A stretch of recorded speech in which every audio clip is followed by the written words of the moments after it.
It's been a season filled with injury trouble for Mets manager Terry Collins, and more reared its ugly head yesterday. So there's fresh blood in town. Ruben Tejada and Queens native Mike Baxter have joined the club, hoping they can fill some roster spots and help the Mets to some wins.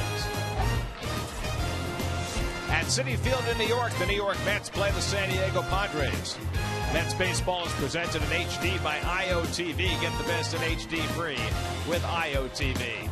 And a pleasant good evening, everybody, and welcome to Citi Field. I'm Gary Cohen. Keith Hernandez joins me in just a moment as the Mets open a 4-game series against the San Diego Padres. Yesterday was a devastating day for the New York Mets. They lost a game to the Braves to push them really to the brink of falling completely out of the wild card race. And most importantly, they lost 2 players. Jose Reyes strained his hamstring for the second time this season. He's been placed on the disabled list.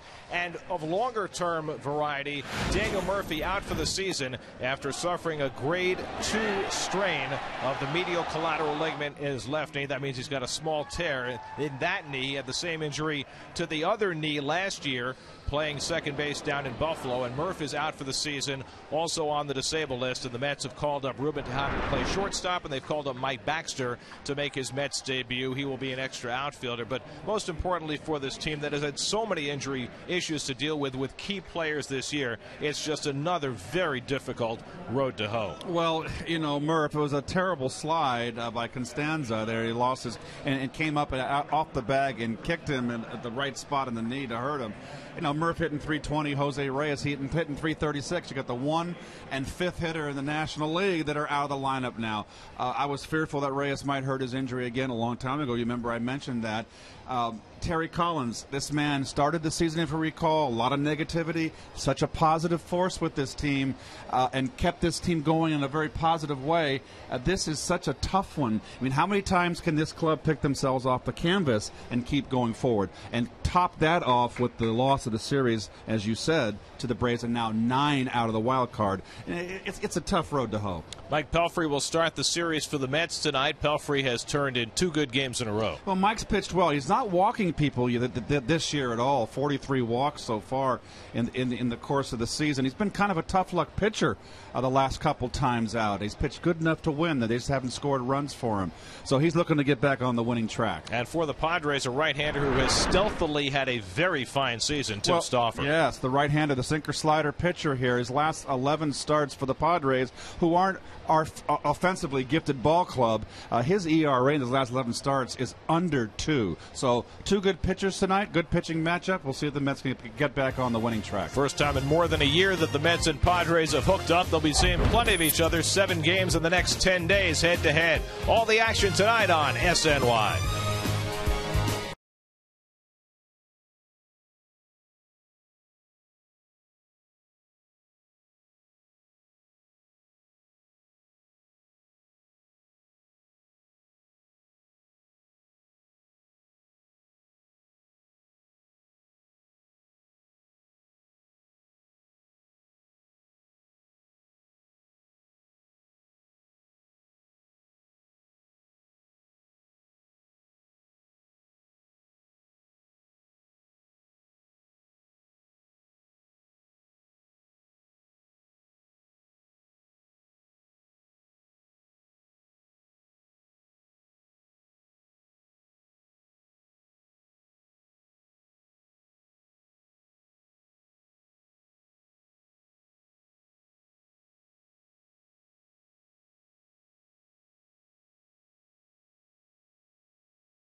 By Parts Authority, the only name in auto parts you will ever need to know. Visit them at partsauthority.com and become a VIP member today. By Audi. And play New York Lottery's Mega Millions and live large. Hey, you never know. School is out and baseball is in. For $10, high school and college students with a valid school ID can enjoy a Mets game with their fellow classmates at Citi Field. For more information, visit Mets.com. Beautiful night for baseball at Citi Field. Mike Pelfrey making his way in. First pitch from Citi Field coming up in just a moment.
Padres, a lot of names that most casual baseball fans have probably never heard of, including that guy, rookie Jesus Guzman, 27 years old from Venezuela, had a cup of coffee with the Giants, but he has been the best hitter on this Padres team since the All-Star break. They just lost Chase Headley to the disabled list. That really hurts them.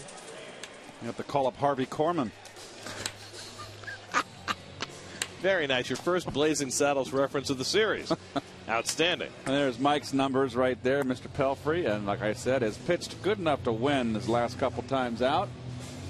Walks are down big time this year. Hasn't translated into wins, though. And the Lexus Metropolitan defense, well, my goodness. A lot of reshuffling on the deck here. Tejada back up to play shortstop. He's going to be out there every day. Harris out in right field. Dude is going to be playing first base now. A whole lot of changes. And, well, I'm sure glad I didn't have that game yesterday. Uh-oh. Star Wars. This was the scene right before Tim Stauffer came out of the bullpen, and this has become a Padre tradition that the relievers form a receiving line for the starting pitcher as he comes out of the bullpen and heads for the dugout. It's obviously working for them. The Padres, although they've had a dreadful year overall, have pitched very well. Oh, they're 10-12 since the All-Star break, but you know the horses are already out of the barn. They're entrenched in last place in the National League West. However, they come off a remarkable series. There is Mike Baxter, who was just called up today, grew up just a couple of miles from the ballpark here in Whitestone. Went to Archbishop Malloy High School. Mets actually have two Queens natives. I guess Beato's not a native, but he grew up here. Two kids from Queens on the roster at the same time, and I cannot recall in their history that ever happening before. Will Venable leads off for San Diego, and he takes inside for ball one. I mean, the Mets have had a number of players from Queens. Mike Jorgensen was from Queens. Ed Glynn, very famously, was a hot dog vendor at Shea before later pitching for the Mets. Popped up third base side. Wright coming over. And David with a nice play to start the night. Just had enough room on a pop-up that didn't have a whole lot of air under it. Not a lot of time to negotiate the railing there, but nicely done. So 1 out and nobody on. Now Jason Bartlett, the former Tampa Bay Ray. It's a very young San Diego team in a lot of spots, but they've got veterans in their middle infielders in Bartlett and Orlando Hudson. Well, they are a team, batting average wise, are Padres. Bud Black, the manager, former teammate with me over in Cleveland. Oh, and Pelfrey stumbles coming off the mound and able to smile about it, which is a good thing. Jeez, it's like the stock market today, tumbling. You're so au courant. So no harm done.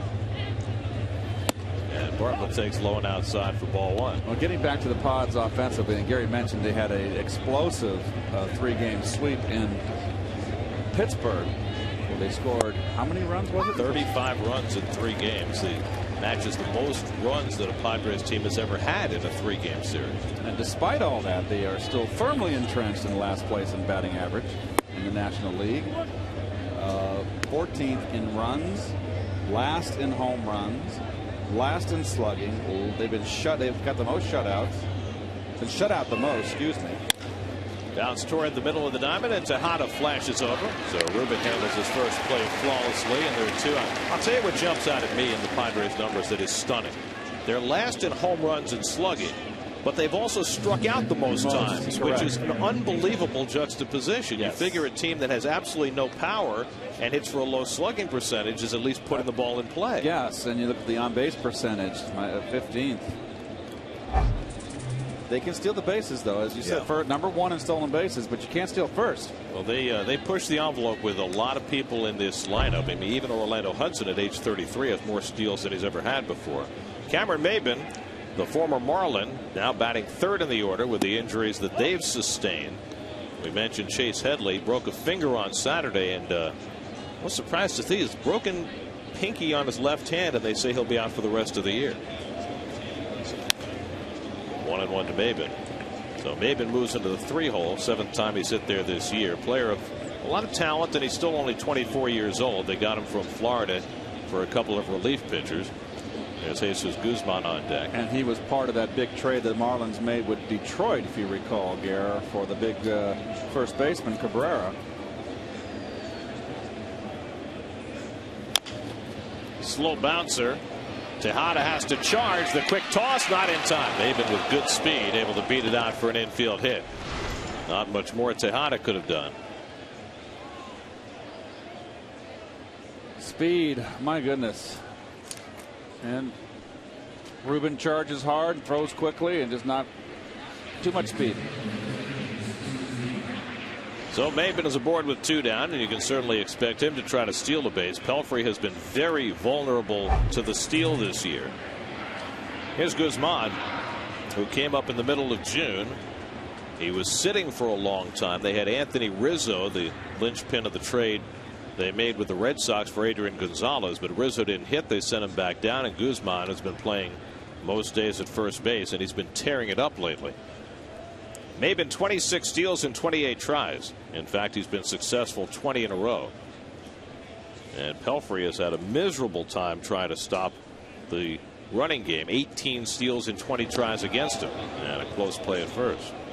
In fact, Pelfrey has given up twice as many stolen bases as any other Met pitcher. So he's going to concentrate on Maben. There he goes. The throw by Polino on target. Safe. Good jump. Just a little bit late. And Maben has his 27th steal. The Padres will run at every opportunity. They just have to do that to try to score runs. Decent throw. That wouldn't, a perfect throw wouldn't have got him. These guys love this head first slide. And for the Padres, they have lost 3 players in the last week because of head first slides, including Headley. 1-0 to Guzman with the runner in scoring position, and he takes inside. Also, Aaron Cunningham, who's a backup outfielder for them, hurt his shoulder on a head first slide. And they had Everth Cabrera, an infielder, also hurt his hand on a head first slide. That's all in the last week. Pelfrey behind 2-0 on Guzman with Orlando Hudson on deck, and it's lined into center field, a base hit, and the Padres will score the game's first run. So the stolen base pays off in a run as Maben comes home. Guzman drives in his 27th run. It's 1-0 San Diego. 27th run Guzman in his 39th game. He has been very productive. And this was a sinker down and in. Didn't really sink that much. And with Maben's speed and 2 outs going on the crack of the bat, and the ball really not hit that hard. Hard enough, but he's an easy score. So it took the Padres a few batters longer to score than it did the first time they played here. If you remember, the Padres played the first ever game at Citi Field, and the leadoff hitter in that game, Jody Garrett, hit a home run. So this time it took them 4 batters to score. Here's Orlando Hudson, signed as a free agent with the Padres this year. He's been on the disabled list a couple of times, hitting a .242, switch hitter, and a pitch out, something the Mets have not done a lot of this year. Guzman, not really a base stealer, he has 3. And there is the enormous Kyle Blanks waiting on deck. It's a big man. He dwarfs all around him. He might block out the sun. In tight to Hudson, it's 2-1.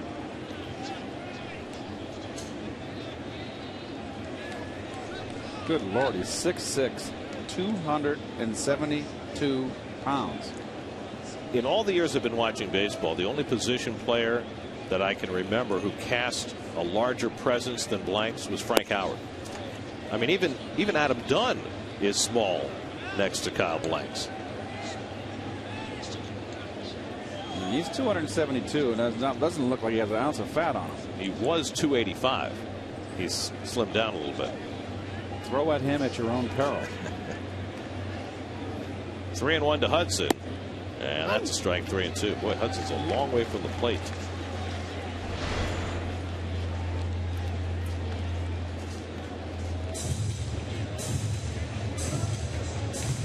Yep, that's a strike. So now Guzman will be in motion with 3-2 and 2 out. The Padres already with a run home due to playing behind the runner. And Hudson grounds one toward the middle of the diamond. Turner on the back end and across his body to get him to end the inning. But the Padres used the stolen base to create a run and lead it 1-0.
With the injury to Reyes, Lucas Duda slides into the cleanup spot and Jason Bay into the 5-hole with Murphy out. And Willie Harris gets the start in right field, batting 6th. Facing Tim Stauffer, making his 24th start, and Pagan takes high for ball 1. Well, Stauffer, like we said, very quietly having a good second half of the season. The record is not indicative of how well he's pitched. The ERA is right there below 3. Pitched 6 1/3 scoreless innings against the Dodgers his last time out. The Mets saw him a couple of years ago. He allowed just 1 run in 5 innings against them in San Diego. But for Stauffer, who grew up in Saratoga Springs, it's his first time ever pitching a game in New York. And Pagan lifts one to deep right field, right down the line toward the corner. That ball is out of here. Angel Pagan leads off with a home run to tie the game.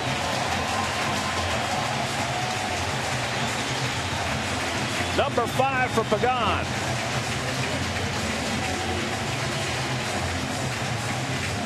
Well, with the injuries the Mets suffered yesterday, the Mets need some of their remaining players to move up in their production, and Pagan does that immediately. Well, right down the middle fastball. Right in the wheelhouse. Nice swing on it by Angel. So that gets the Mets even.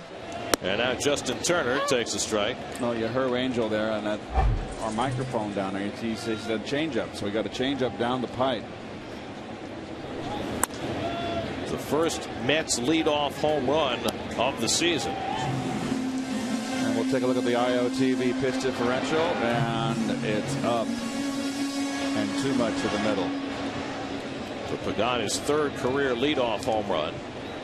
So the Mets get even, 3 pitches in, and Turner takes inside 1 and 2. For Tim Stauffer, that's only the 9th home run he's allowed this year. Of course, the Padres, like the Mets, play in a wonderful pitcher's ballpark at Petco Park.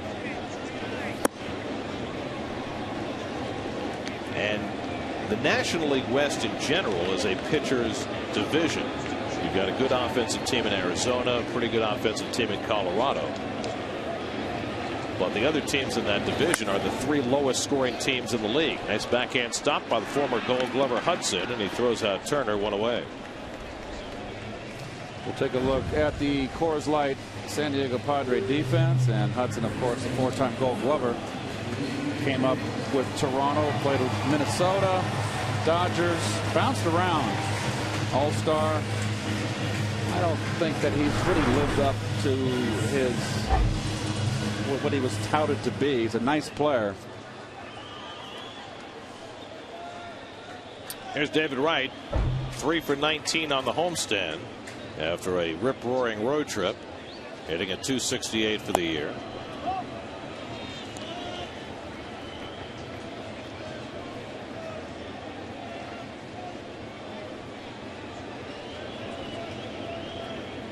David got his first experience playing shortstop in the major leagues yesterday when the Mets did their wholesale position shuffling in the wake of the injuries to Reyes and Murphy. And, you know, David had always wanted to play some shortstop in the big leagues because that's where he played in high school. Right. But as he said after the game, it was not the circumstance that he was looking forward to. No, he did not want that to play shortstop in that way. Interesting with Terry Collins's comments in the paper and about not wanting to put David in a position where he could get hurt or in a position to fail. I don't understand the fail, but hit in the air to left field, pretty deep, but Blanks has room going back and has it on the edge of the warning track, 2 out. That theory certainly didn't work out for Murphy at second base, but you know, that was just such an unfortunate. There's David. Didn't have to do much at shortstop. Did a lot of talking and positioning. Caught 1 ball on the bag at second on a fielder's choice. That was his only action at shortstop. He's talking about Murphy's injury with Alex Gonzalez. Well, the one thing that Terry said about Murphy yesterday, today actually, about the injury, a lot of the players said they thought that it was a clean slide and that Murphy was not in bad position. But what Terry said, he said, you know, I played a lot of second base in my day, and I never saw a second baseman with his leg in that position catching a ball on a stolen base, as if to imply that, you know, with a little more experience, Murphy might have been in a better position to be able to avoid injury. Well, I just think of all the positions that they're trying to find for Murphy to play, where they can get his bat in the lineup, the second base to me is not happening. And not because of the injury here. This was just a terrible slide. You see where the foot's on the bag, comes off the bag, and it finds his knee, and he's in a position to get his knee bent in an awkward angle. And, you know, it's not Murph's fault.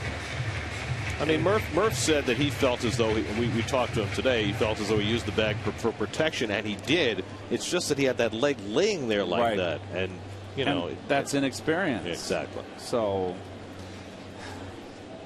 it's a shame because he's done so much to get himself back from the injuries he suffered last year, and has done, you know, so much work to try and make himself a better player at every position that he's played, and you know, now he's had his season taken out from under him. Well, I've said it once before, and when next year starts, and I mean, the season's over for Murph now. He's got to look the other way. I mean, he's going to have to do a lot of work in right field, because that's the only place that he's going to play on a day-to-day basis. Stauffer strikes out Judah to end the inning, but Angel Pagan's third career leadoff home run gets the Mets even. It's 1.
Second inning, Mike Pelfrey deals to Kyle Blanks and misses inside for ball 1. Blanks had a big weekend for San Diego, but he's played very little this year. He had Tommy John surgery last summer and spent the first part of this year rehabbing that injury. Pops it up on the right side of the infield, and Lucas Duda square to get it. 1 away. So Blanks is retired. And now Logan Forsythe, who's playing third base with the injury to Chase Headley. Forsythe's been up with the Padres for about 3 weeks.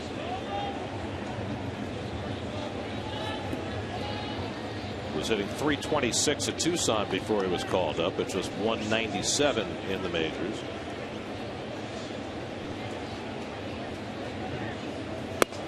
Forsythe moves back 1-0, and Pelfrey early working the Padre hitters inside. Well, the Pods only have 2 left-hand hitters in the lineup, and that's Venable and the switch-hitting Hudson. They don't have much left-hand hitting on their team. They've only got 1 left-handed bat on the bench. That's Blake Tecote, a young player who was just recently recalled. So they're hurting right now. They're without their #1 catcher, Nick Hundley, who's a switch hitter. He's supposed to be back this weekend when the Padres play the Reds. But Hundley's been out with elbow surgery and bone chips removed, and he's a big piece of their offense. And strike 3 called. Forsythe down looking, and Pelfrey has his first strikeout. Didn't swing the bat. Kind of get the bat off the shoulders when you're looking for it.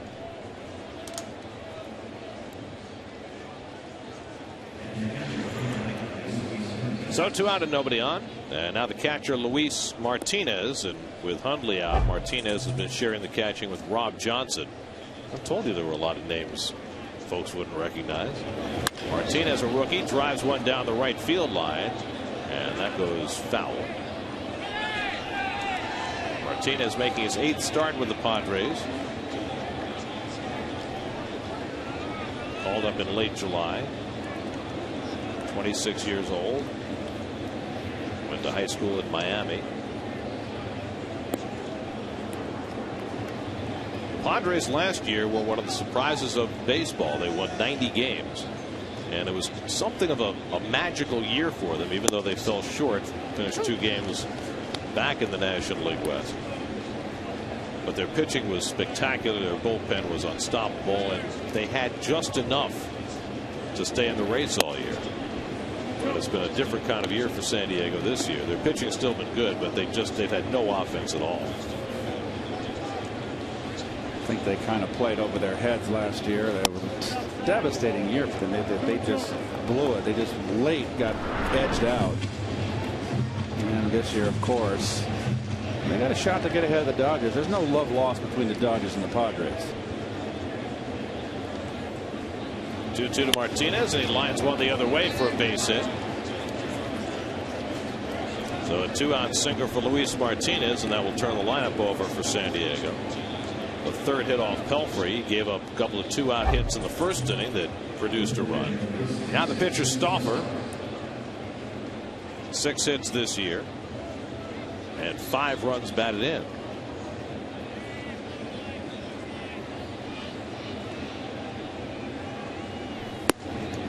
Stauffer is 29 years old. He's been with the Padres for a long time. He was a 1st-round pick in 2003. In fact, he was the 4th overall pick.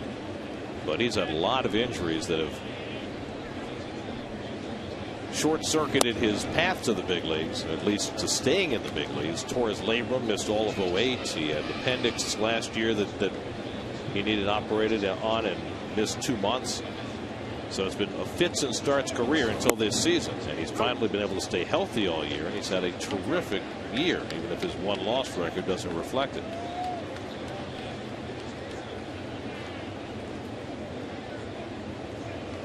One-two from Pelfrey, and he just missed. A couple of Mets were walking off the field. Marty Foster, home plate umpire, said it was a ball. Will Venable, the leadoff hitter, on deck.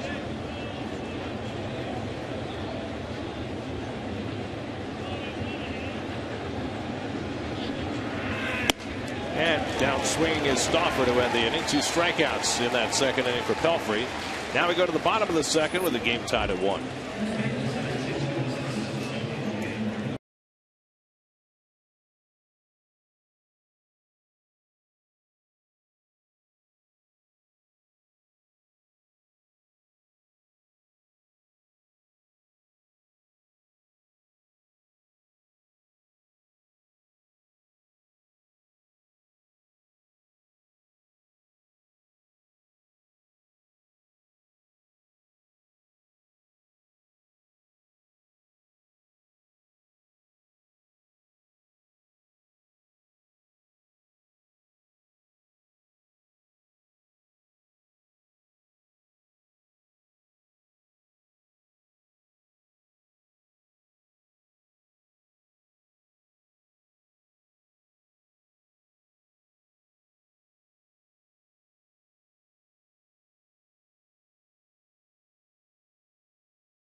Phone, iPad, Android, or BlackBerry. Check in using At Bat at Citi Field to receive special offers. Text At Bat to 31826 or visit Mets.com for details.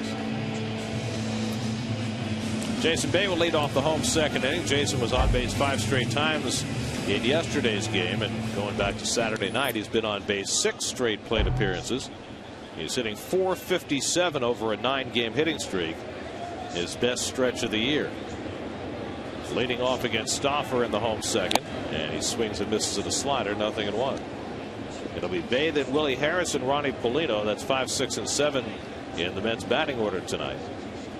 Well, this is definitely a positive for Jason, just to get on the beam again. Such a tough haul for him, a year and a half so far that he's been here. He does stand deep in the box, and he's off the plate.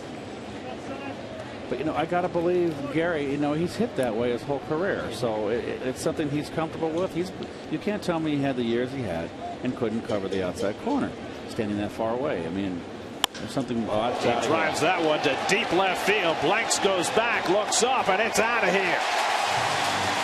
Jason Bay's 200th career home run.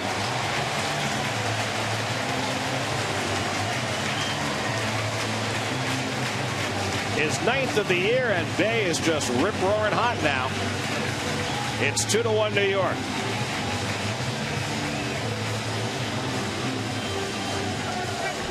Well, congratulations to Jason. Nice milestone, 200th home run. Hanging slider. You could say, okay, it's a hanging flat slider, but you know it's a pitch he's been missing. He stays back. The balance is there. He's not going out to get it. So maybe this is a slow turn of the worm here. So the Mets have led off each of the first 2 innings with home runs against Stauffer. And the Mets have a 2-1 lead. Now Willie Harris is playing right field tonight, had a couple of hits off the bench yesterday. And he pops this one up into shallow right. Hudson goes back to call. 1 away. Every time the Mets hit 2 home runs in a single game this season, go to SNY.TV/Dwayne Reed, print out a special offer coupon, and redeem at any Dwayne Reed location. Jason Bay becomes only the 3rd Canadian-born player in history to hit 200 home runs. Larry Walker is number 1 with 363, and Matt Stairs is the other one with 265. Ronnie Polino hitting a .298. And the IOTV pitch differential is going to be up. Oh boy, and too much of the plate. Right there. Here, hit me. Well, if you're an opposing pitcher with Bay standing off the plate, you want to throw him sliders away, but you can't leave it there. You can't. It was a flat slider too, and still you got to hit it. You could pop it up, you can hit it in the ground. Well, you have to be very encouraged with what you're seeing from Jason right now. Absolutely. It's all about confidence, and I really always felt that this was in his head, all mental, and forcing him to lose confidence. We've all been there, and getting rushing out at the pitch. Here he stays back. So all good. He's now reached base in 7 straight plate appearances. And Polino gets under 1 to left field. Blanks will have to play on this one. 2 out. Now the Mets, after hitting 4 home runs Saturday night, look like they're trying to play home run derby today. Well, he's throwing up some helicopters, this Stauffer, so far early in the game. Interesting, because Stauffer had given up just 8 home runs all season in 23 starts, but 2 in the first 2 innings tonight. He's been judicious. He's been equal opportunity employer with these left and righties, 4 and 4. Now Ruben Tejada makes his return, and Terry Collins welcomed Tejada back today and said to him, if you do things the way you should, you'll never go back to Buffalo again, which should be, you know, encouragement. Yes, it's a psychological move on the part of the skipper, and we know that Terry is a very positive guy. He knows what he's doing. No one wants to go back to AAA when you get a sniff of the big leagues. Hit sharply, base hit for Tejada. Over toward left center goes Blanks to get it, and Tejada will hold it first with a 2-out single. Well, Tejada got off to a fast start this year when he was called up in May, but he really struggled the last month playing every day, and it looked like he was worn out.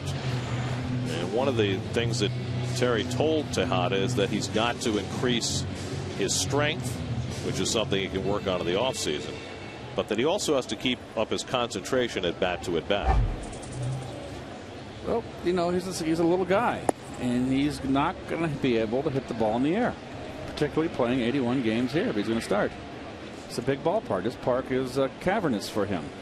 So what does he need to do? He needs to learn how to hit and run. He needs to learn how to get the guys over, do the things that Turner does. And, you know, the Mets don't know whether they're going to have Jose Reyes next year. So for Tejada, this is an audition, at least these next couple of weeks. We don't know how long Reyes is going to be out. Might be 2 weeks, might be 3, to show that he can be an everyday shortstop in the majors. And I got to believe that Tejada will be playing winter ball this year. I would think he needs to play winter ball. You know, if you want to give him a break and tell the team down there, okay, come January, middle of, get him out so he can rest for the start of the season. But he needs to play and get more experience. Pelfrey takes it low, 2-2. Mike's been swinging the bat better lately. Had a hit 2 starts back and hit another ball hard in his last start last week.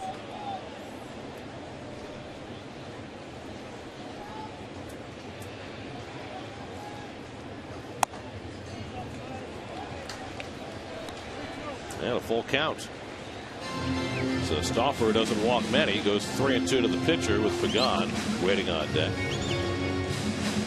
Guzman is going to play behind Tejada at first base. He'll be running with the pitch.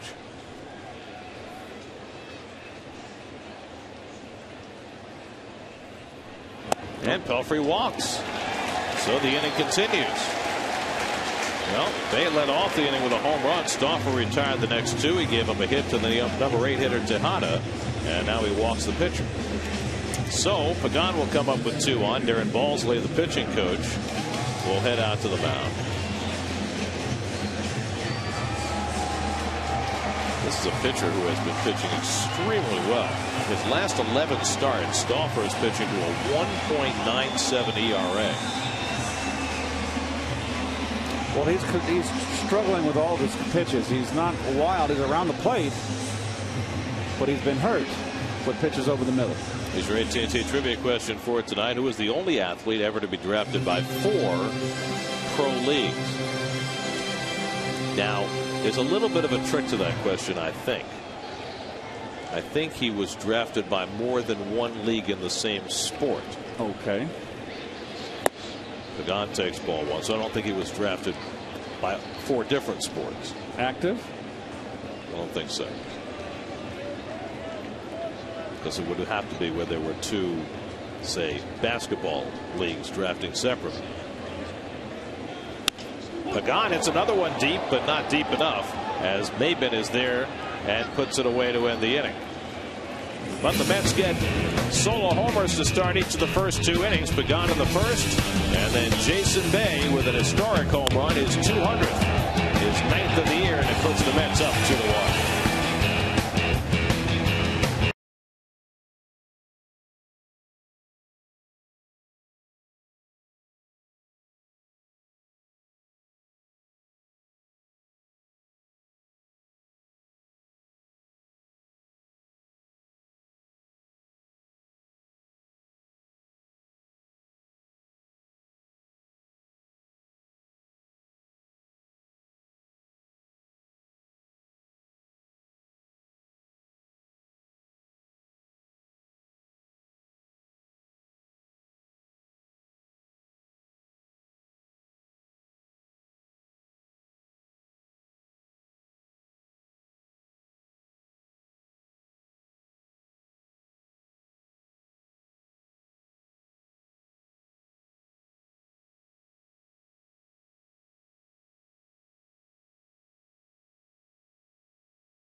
Mets with a couple of home runs from Pagan and Bay. The Padres will send up the top of the batting order in the third. Will Venable to lead off. Venable fouled out to third base his first time up. As the son of Max Venable, the former Padre Giant. He's a bench player. And has become a pretty good hitting coach in his retirement. Max was kind of a utility player. Played a lot of positions for the Padres and the Giants. Left-hand hitter like his son. Venable went to Princeton, where he played not only baseball but basketball. He was all-Ivy in both. There have only been 2 players ever to be all-Ivy in baseball and basketball. And last year, they both played for the Padres. Venable and Chris Young. Of course, this year played for the Mets before he got hurt.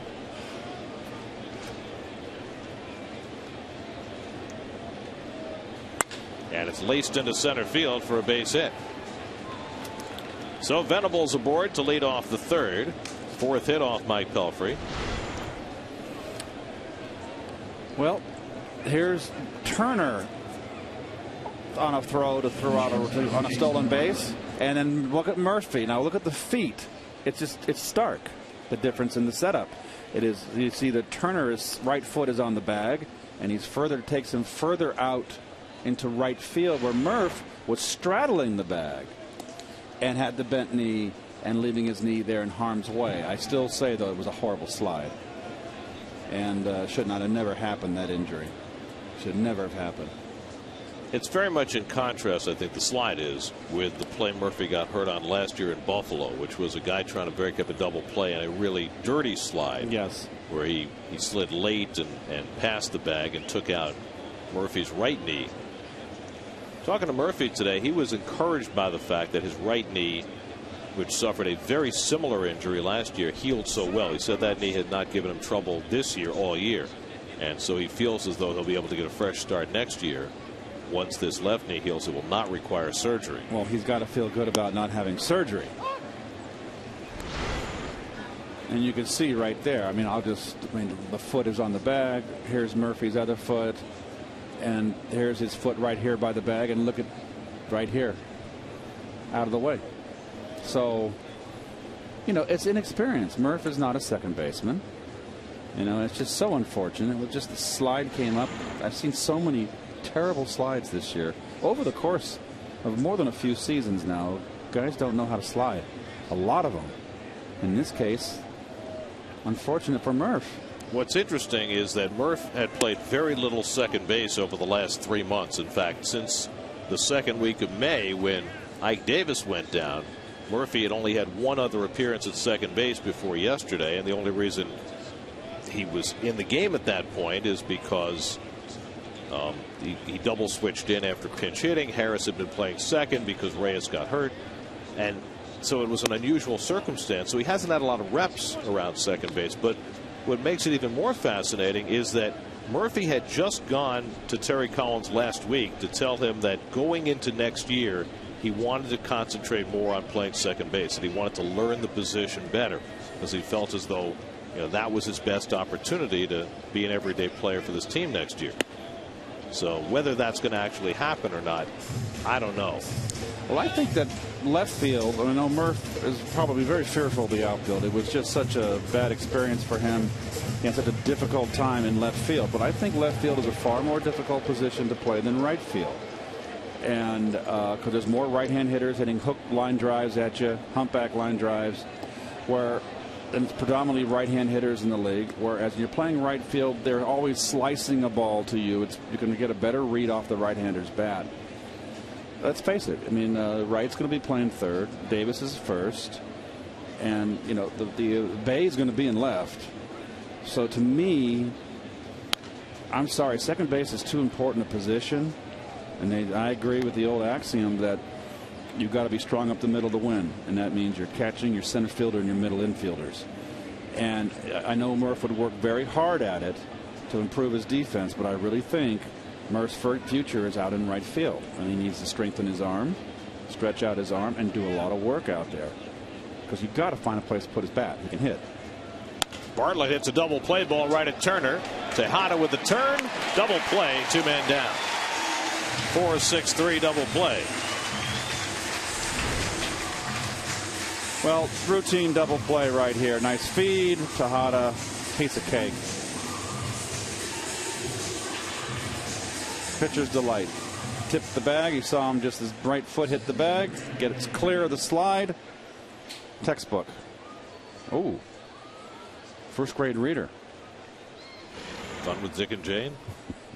See the ball. Johnny got the ball. 2 out and nobody on. Here's Cameron Maybin, who reached on an infield hit, stole a base, and scored the San Diego run in the first. And he takes high and tight for ball 1. Of course, you know, when you think about the configuration of this team next year, and Sandy Alderson made the point today, you don't know what moves this team's going to make in the offseason. True. I mean, you don't know if they're going to make a move to bring in talent, specifically an outfielder. So I think, and Terry made this point, what they do with Murph is going to depend on what other horses they have in the barn. 2-1 New York in the third.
On Sports Radio 66 WFAN. Mets play 4 with the Padres this week, then go to Arizona and San Diego before coming home to play the first place Milwaukee Brewers.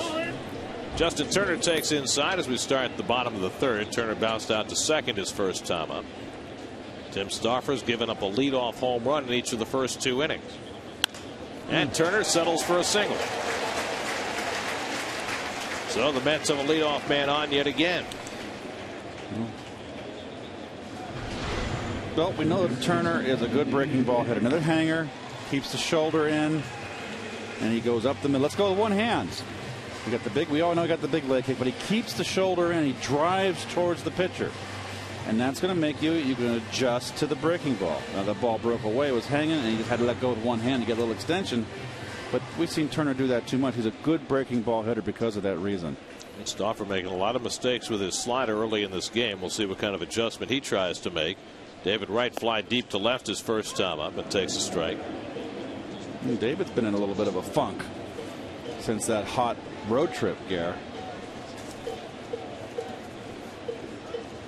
3 for 20 on the homestand, and he drives this one to deep left center field. Back goes Blanks, looking up at the wall, and it's out of here. Funk no more. David Wright with a 2-run homer, the Mets' 3rd home run in the first 3 innings, and it's 4-1 New York.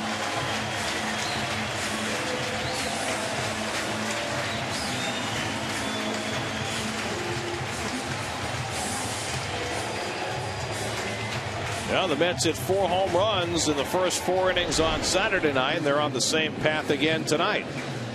Oh, another hanger. It's down, but it's over the middle. This is a great shot. Excellent job here. Breaking ball right down the middle, a little bit away, a little bit off the middle of the plate. Number 9 for David Wright as he cleared the Great Wall of Flushing. And now Lucas Duda fouls one off. So 3 swings will count for all 4 runs here. 384 feet out and 16 feet up. Not the easiest home run in the major leagues, but Wright able to park it.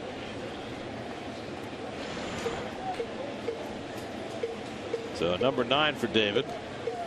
Duda struck out his first time up, and he pokes one foul and beyond the reach of Forsythe. Nice effort. 1-2.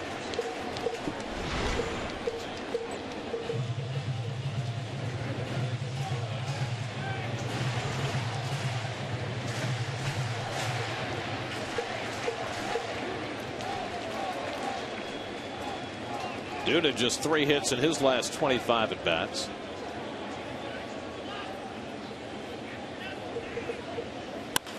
He hits one sharply toward the middle, but Bartlett, who's got a terrific glove, throws him out, 1 away.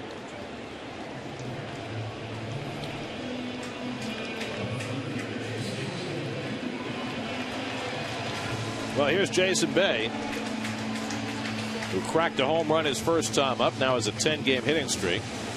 The home run was his 9th of the year and the 200th of his major league career.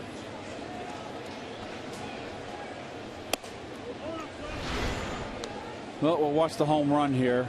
His last at bat. And you can see the hands going straight back here in good position. Maybe we can bring it back up again in between the pitches here. And this is what I like right here, like a golfer, straight up and down, good balance, not leaning forward, not leaning too far back. Nice hop for Bartlett to handle, and there are 2 out.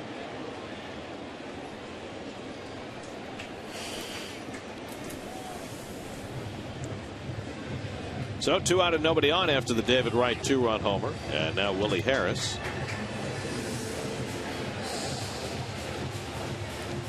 Harris playing right field tonight with Murphy out. Murphy had been playing first base every day, and so Lucas Duda is going to get most of the reps there, leaving right field open. But Terry made a good point tonight. He said, you know, he can't lose sight of the fact that Ike Davis is going to be here next year, is going to be the Mets first baseman. He cannot forget about playing Duda in the outfield. Right. Will pop up for Orlando Hudson to retreat for, and that retires the side. But the Mets hit their 3rd home run in the first 3 innings. This time it's David Wright doing the honors after Turner led off with a base hit. David hits his 9th of the year, and the Mets are up 4-1 after 3 at Citi Field.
Fourth inning, Mike Pelfrey now with a 3-run lead, and Jesus Guzman, who drove in the only San Diego run, takes a strike.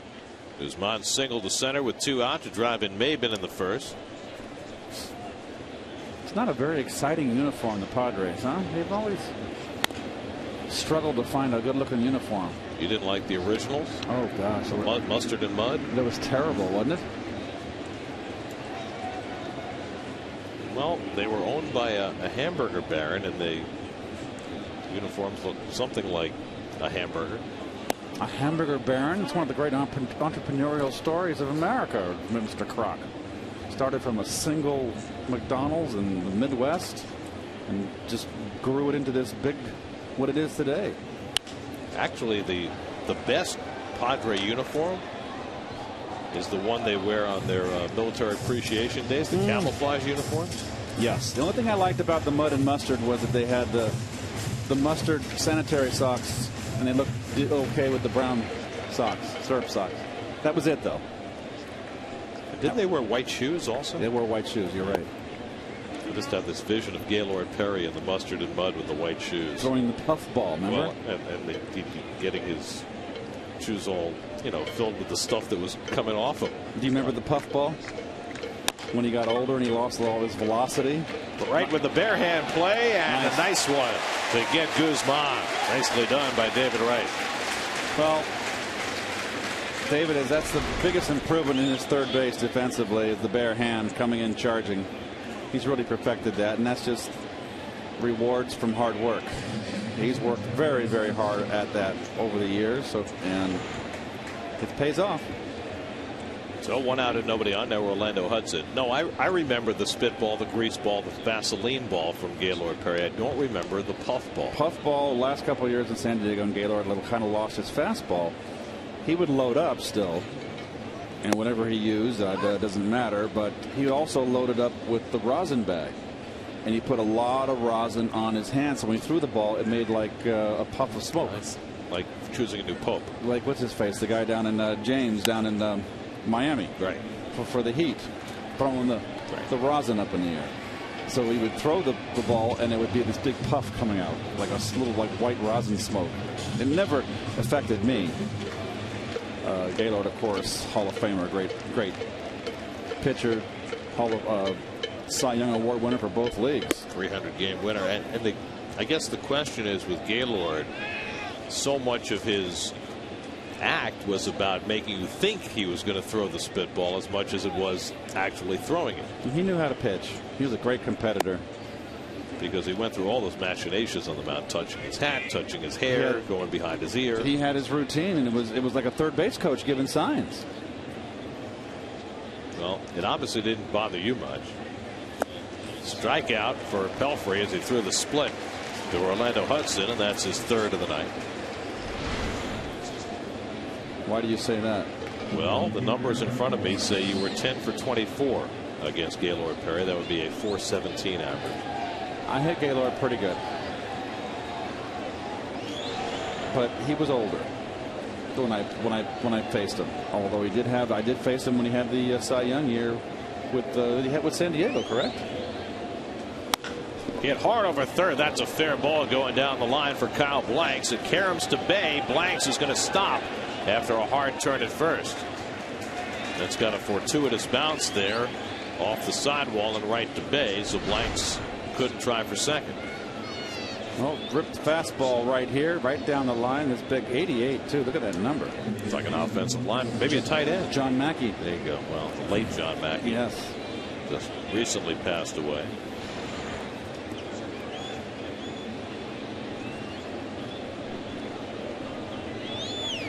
So 2 out. Blanks at first, and here's Logan Forsythe, who went down looking his first time up. Each team now with 5 hits. And Forsythe pops up the first pitch. Harris had trouble seeing it for a moment. Now he does.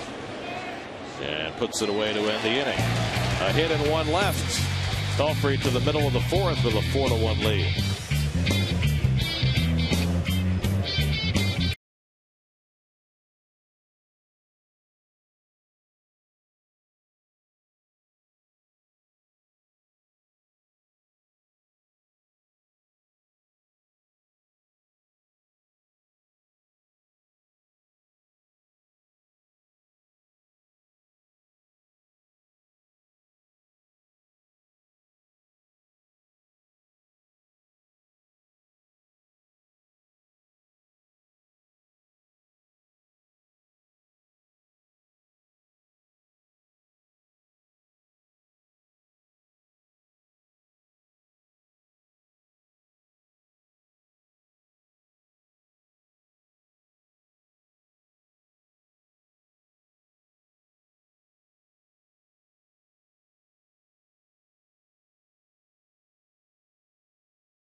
star players far more than they've had to. They would have liked to this year.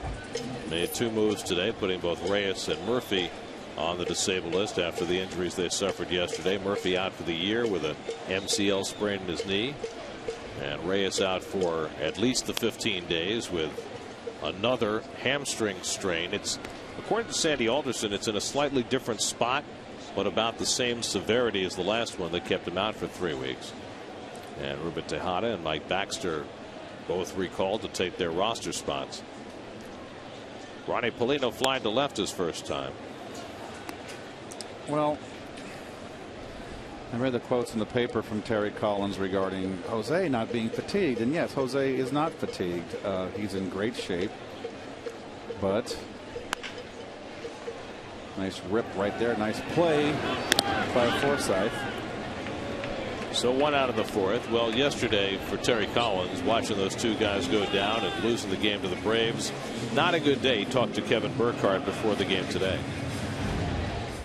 Yesterday is a tough day for everybody that's associated with this ball club. To have, your star player obviously get hurt again, which is big, but to have really the one guy that, epitomizes what this team has stood for all summer long, Dan Murphy, who's, made the team the last day of spring training basically as an extra player, and then to be the 3rd or 4th leading hitter in the National League to go down, and the way he plays the game, it was a big blow to us. And then to come back in a game that we didn't think we were going to come back in, to come back and make it a game and almost have a chance to win and then lose it at the end. Yeah, it was a tough day for us. And really for the entire team, and the atmosphere in the clubhouse after the game was almost funereal, because they felt so badly about the circumstances, particularly the Murphy injury. But for the rest of this team now, look at 49 games including tonight. Their playoff chances are just about gone. You've had all sorts of star players go down. Ike Davis is out for the year. Daniel Murphy's out for the year. We don't know how long Reyes is going to be out. Beltran's gone. K-Rod's gone. Santana may never pitch this year. What, as a player, do you now tell yourself to get yourself through the next 49 games? Well, you've got to have pride in performance, Gare, and you come out here and you do the best you can do. You've got people that are key that are out. This team has fought hard to stay in it. They've been on the cliff, really kind of hanging by a fingernail for so long, and they haven't quit.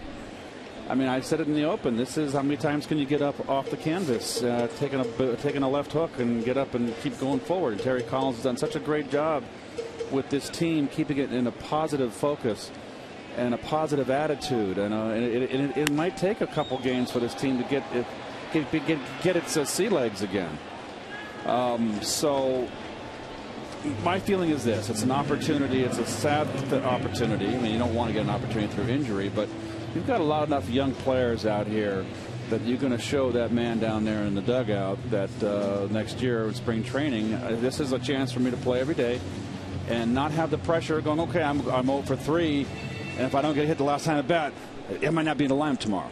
That puts a lot of pressure on a young hitter, Dude in particular. I'm so happy that he's playing every day.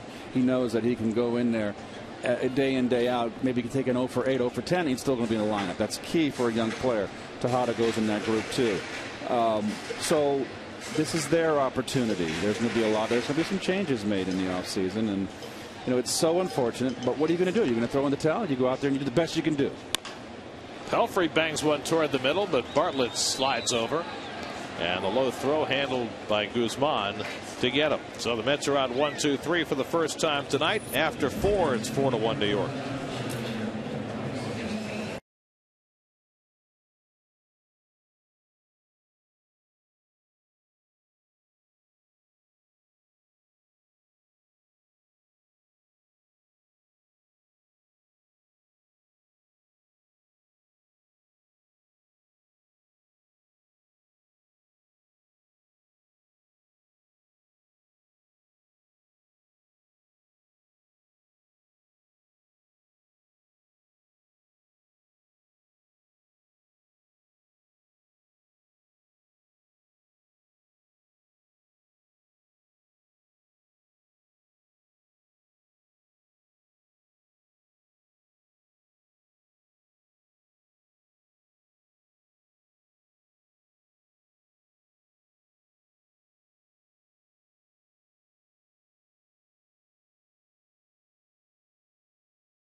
Gone leading off, and it's a position that he said he didn't particularly love earlier this year. He said he thought he fit better a little bit lower in the lineup, preferred that as a matter of fact. And what happens next year if the unthinkable happens and Jose Reyes isn't back here? Who's leading off?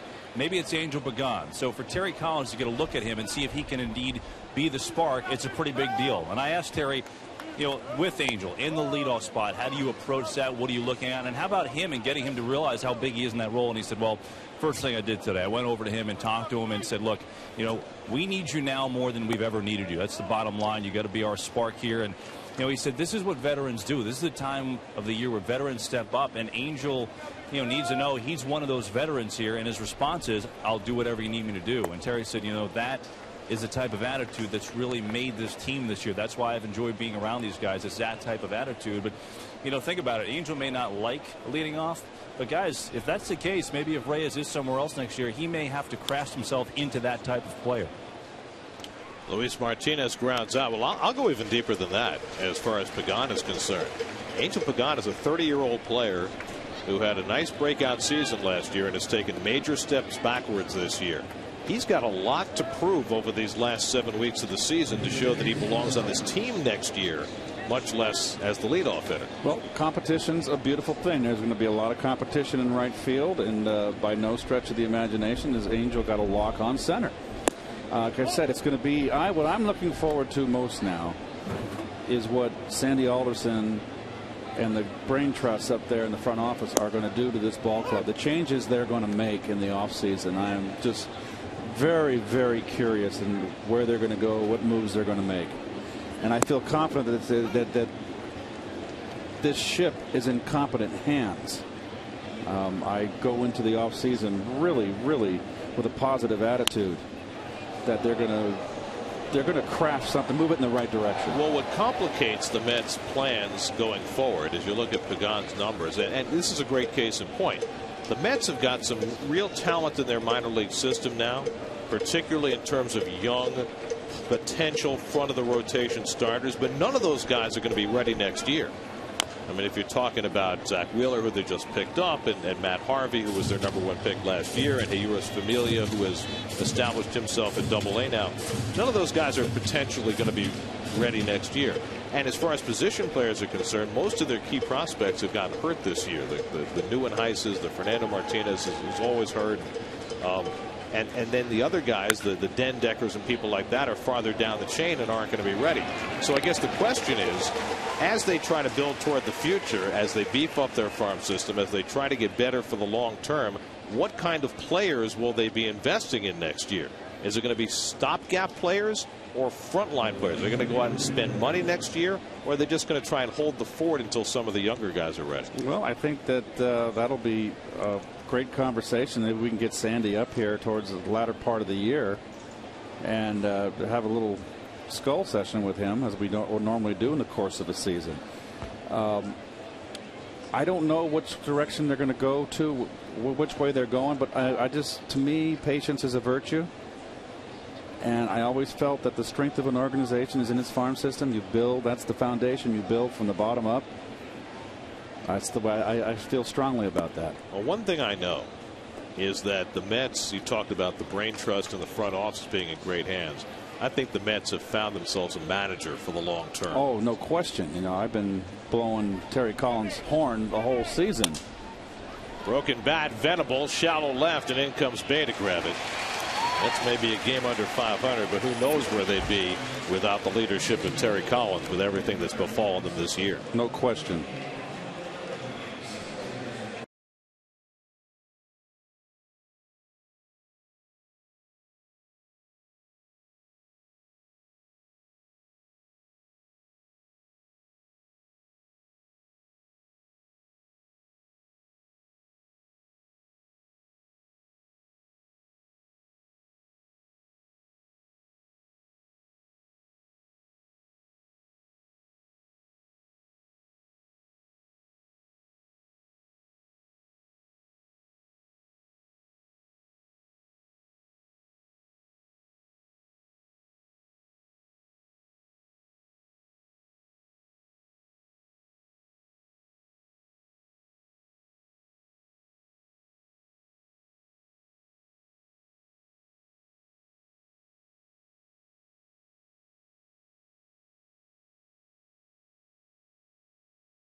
Off the first inning with a home run, and this time he bluffs to bunt.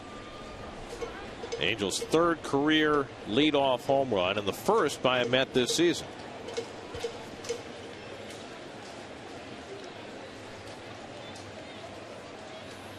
.1-0 from Stauffer, and it's too high. You know, guys, we're talking about Pagan and changes and evaluations, and just continuing that thought about Angel. You know, I really think that he took his early season hitting struggles with him into the field, and I think it's affected him this season. And that's not anything that he told me, but you know, I think getting off to that start, I think, you know, last year had that breakout type season, and then getting off to that start last year, I think really affected him, and I think he's had a hard time coming back from that, to be honest with you. Well, Kev, he's like Gary said, he's 30 years old. You can't do that. You cannot take your bat out to the field with you. You've got to separate. You've got to be able to play in, just leave it in the dugout, and you got your glove on, you focus on your defense. What I found interesting, remember, he missed a month, got off to a terrible start this year. He was in about 159 when he went on the DL, and he was out for a month with an oblique injury. And when he came back, he was a different and a better player. And he told me, he said, I had people talking to me in the offseason telling me I needed to hit more home runs, and I was foolish, and I listened to them. And he came back and he started hitting the ball the other way, hitting the ball up the middle, doing what Angel Pagan should be doing. But somehow along the way there, it got away from him. I just wonder, in what context were they saying that he needed to hit more home runs, and who these people were? Were they his friends? Was it in the context of helping the team, or was it in the context of, like when Lenny Dykstra, dude, I'm not going to make any money if I don't hit home runs? And I used to say to Lenny, you score, you hit 300, you have an on-base percentage of 400, and you score 100 runs, they're going to pay you. Strike three called. Pagan looking. So I don't know who's talking, who had his ear, and in what context they were telling him this. From purely a selfish financial position, or for one that was saying to help the team. I don't see, with Ike Davis healthy starting the season, David Wright, Jason Bay, why anybody would tell Pagan he has to hit more home runs. I don't think it came from inside the organization. Right. I think, you know, sometimes, you know, players have families, players have friends, players have agents. They hear things, and they have to be able to tune that stuff out and do what's best for them. And I think Angel realizes that, but, you know, you've talked about it all year, how his shoulder's been flying open, and I think, you know, sometimes those are hard habits to break. Yes, and that's always been his problem, even with the good year he had last year. Hitting offensively, when he slumped, he flies that shoulder out. He was, Turner's like a magnet. He has been hit by more than his share of pitches this year, and he gets plunked this time.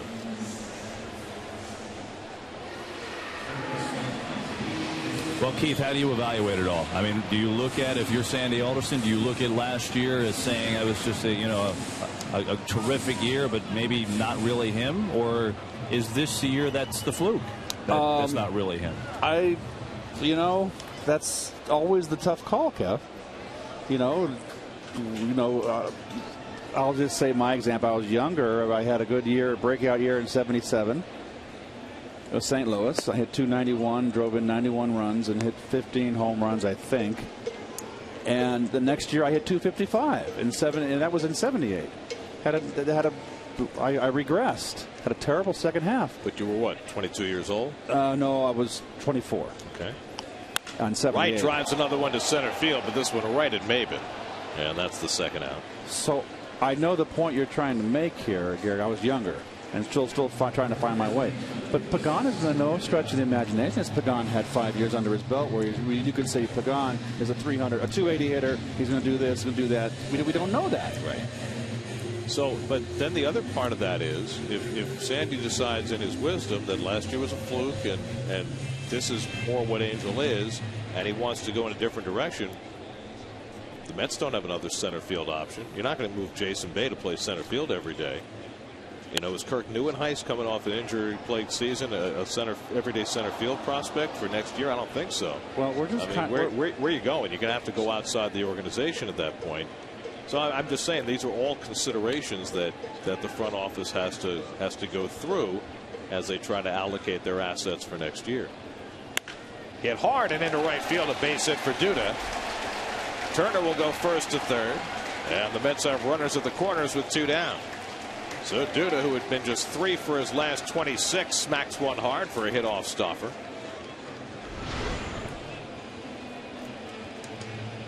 Down and in, the changeup. Duda stays back well. And he does hit the off-speed pitch as well.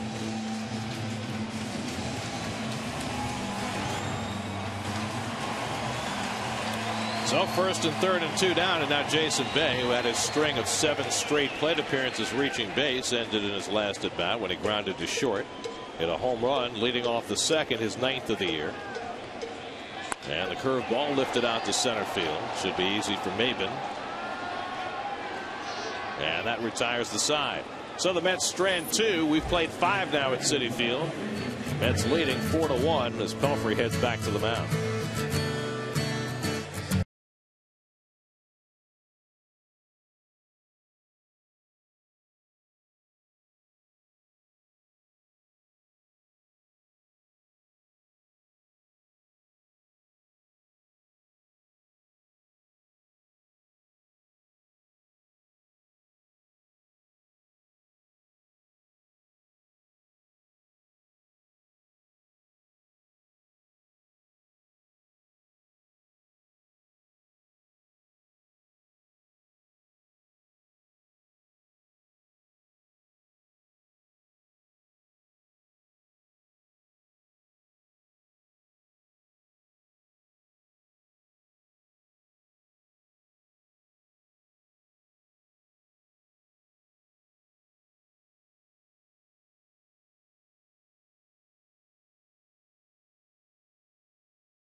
Pelfrey, who's thrown only 71 pitches through 5 innings.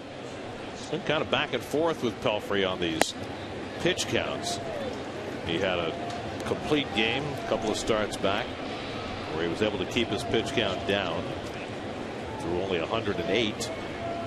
But in the start before that and the start after that, he threw 115 or more in 6 innings. So this is more like that complete game effort, at least so far. 0-2 to Bartlett, who has grounded to short and bounced into a double play. Bartlett, who was part of the World Series Tampa Bay team in 2008. And a couple of big years for the Rays after coming over from Minnesota.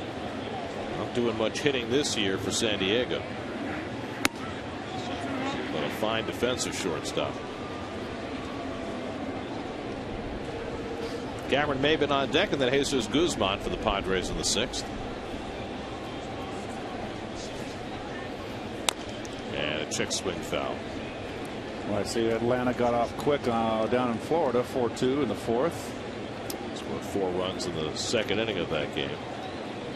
Got Derek Lowe on the mound tonight. He's trying to get out of a slump. The Braves starting pitching has not pitched well over the last week or 2. But I'll tell you what, those guys at the end of games. I mean, the Mets got a run off O'Flaherty yesterday, which was like a miracle. He hadn't given up a run in 2 months. But he and Venters and Kimbrel have been so good.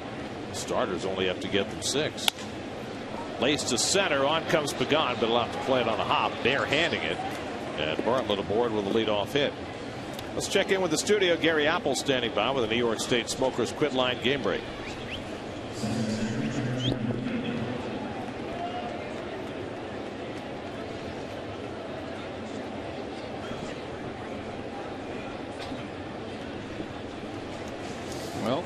like that guy Freeman.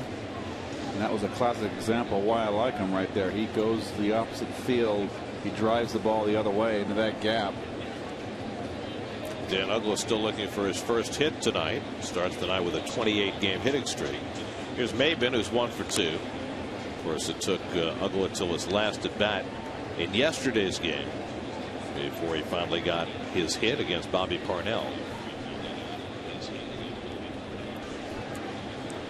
Maben had an infield hit, stole a base, and scored the only San Diego run in the first.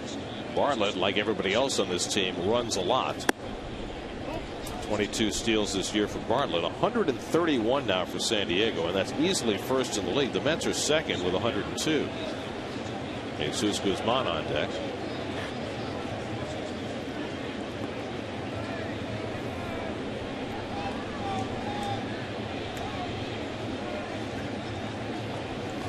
And Maben pulling off the slider, and it's 1-1. Well, one of the better sliders that Pelf has thrown tonight.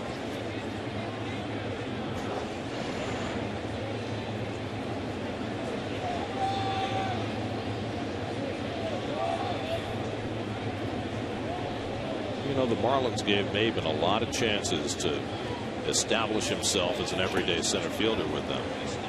And they traded him away, pick up some relief pitching.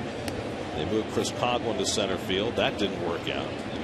They're still searching. Well, they sent Coghlan down. Yep. Rookie of the year 2 years ago, correct? I mean, he actually played a pretty good center field, but he just didn't hit this year. Well, hey. So now they've got 38-year-old Mike Cameron out there, and they're still trying to figure out who their center fielder is going to be. And Maben drives one to left center for a base hit. Around second, Bartlett goes to third. Bay cuts it off as Maben heads into second with a double. So Cameron Maben with his 16th double of the year, and the Padres are in business, second and third and nobody out. This ball is ripped right down the pipe. Fastball straight as a string.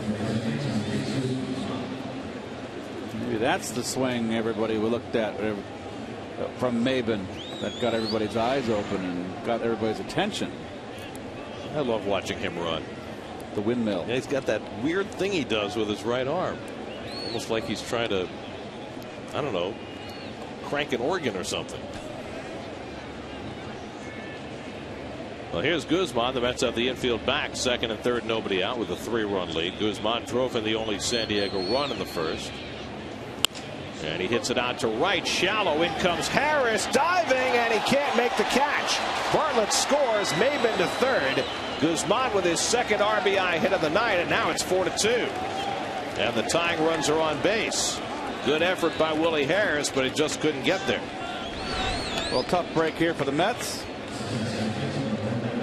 Did he get his glove there? No, it bounced all the way. So, little Texas leaguer here.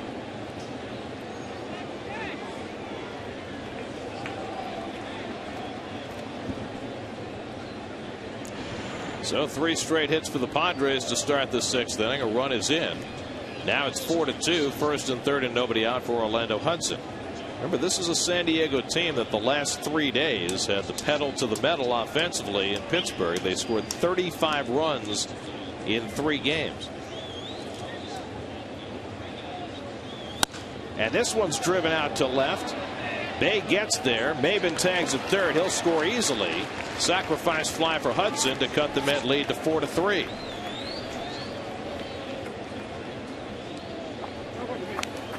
'27th RBI for Hudson, so 2 runs are home in the inning. The tying run, Guzman still at first. 1 out, and Kyle Blank's coming up. By the way, speaking of that series in Pittsburgh, the Pirates finished an 0-7 homestand, and they've now lost 10 straight games. And how many games they've lost in the standings? They went from first place to 10 games out in 11 days. In the New York minute. The Pittsburgh minute. Blanks takes a fastball for a strike. And the Padres getting some great swings against Pelfrey here in the 6th inning. 3 straight hits and a sacrifice fly, and all hit well. After Mike had been cruising with a 4-1 lead. Blanks had a hard hit. And now taking off early is Guzman, and he steals the base. Pelfrey stepped off, but instead of throwing to second, he threw to first. He should have just stepped off. You just step off, and then run to the runner. If the runner keeps going, you feed Turner. So a sneak attack by Guzman, and he's now in scoring position with the tying run, his 4th stolen base. Well, doesn't somebody have to yell at Pelfrey to tell him to throw the second or he's run at pointing. the runner? Paulino's pointing, and he's got to step. He's got to step off. Someone has to. The first baseman. Whenever someone stole like that, I always scream, "Step off! Step off!"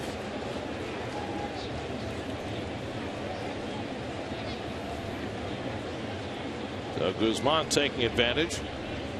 2nd stolen base for the Padres tonight. 0-2 now to Blanks.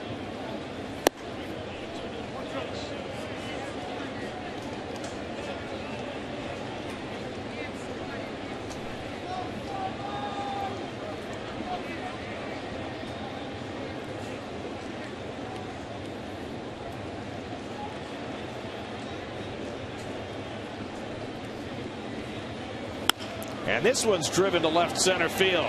Over goes Pagan, sliding, and he can't get it. Around third comes Guzman. He'll score the tying run. Blanks in at second with an RBI double. The Padres have scored 3 times in the 6th inning to tie the game at 4. Man, they are just teeing off against Mike Pelfrey.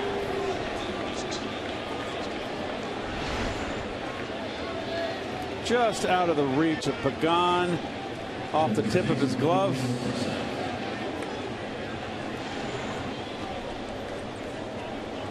Pelfrey's fastball is straightening out and too much plate.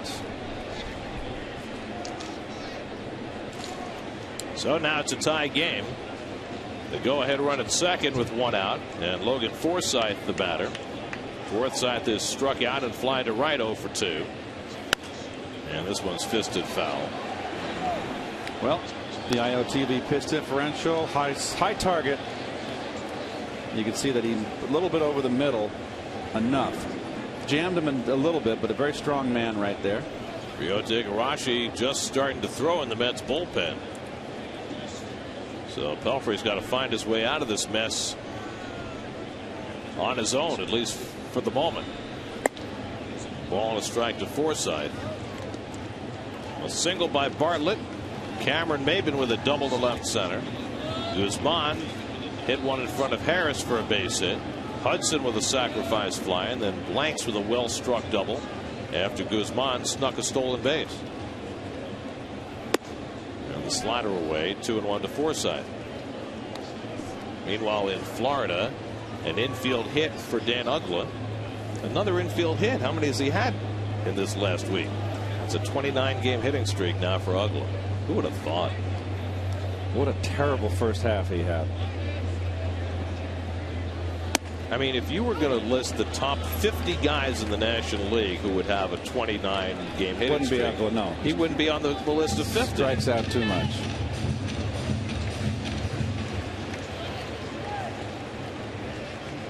So he'll go for 30 tomorrow.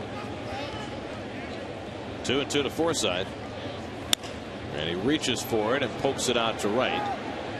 Harris is there. Tagging at second is Blanks. Harris makes the throw to third base, and Blanks arrives safely. So now there are 2 out of the inning. New York Mets baseball on SNY is brought to you by Brooklyn Burger, the premium steakhouse burger and the official burger of the New York Mets. Be sure to visit Keith's Grill at Citi Field, located on the field level behind section 132. To enjoy Keith Hernandez's favorite Brooklyn burger. Look at that. My personal favorite, the Mex burger. You do. You like that one. Love the Mex burger. Glad to hear it, Garrett. Mets will intentionally walk Luis Martinez, the number 8 hitter. I designed that burger with you in mind. You did. That's very kind of you. I'm very touched. This is Pelfrey's first walk of the night, as he gives the intentional pass to the number 8 hitter Martinez. And we'll bring up the pitcher Stauffer with runners at first and third. Here you are in the 6th. Okay, Bud Black has had an option here, maybe to pinch hit. He's not. Well, he didn't have anybody up, so Stauffer will have to come to bat.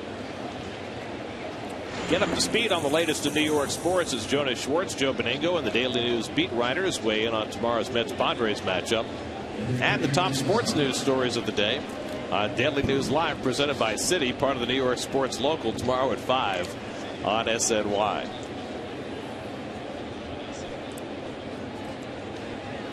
Stauffer has struck out and grounded to short 0 for 2. He has 5 RBIs this year, looking to give himself a lead. Padres have 3 runs home here in the 6th. Igarashi on call in the bullpen for New York. Great view of his split finger grip.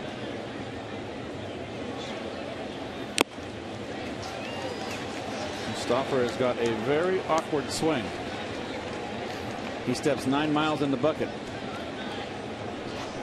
That's why he's a pitcher.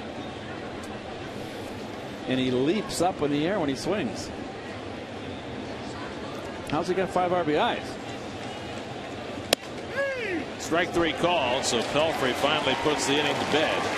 His 4th strikeout, but 8 Padres come to bat, and they scored 3 times to tie it, 4-4 in the 6th.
Pastrami and corned beef and turkey that I think our guys are they're moving a little slow tonight.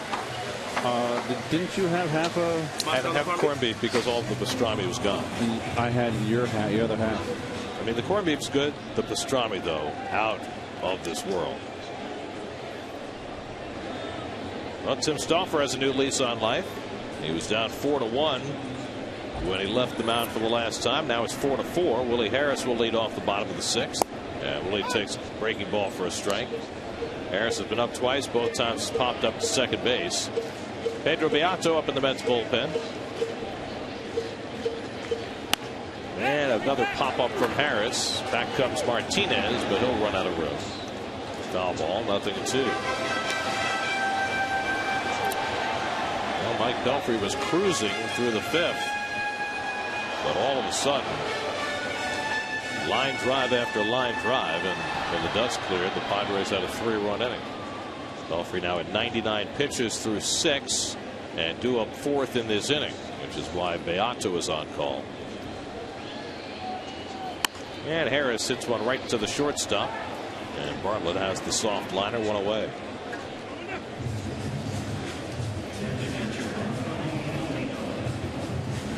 So 1 out and nobody on. Here's Ronnie Polino, who's flying to left and bounced to third, 0 for 2.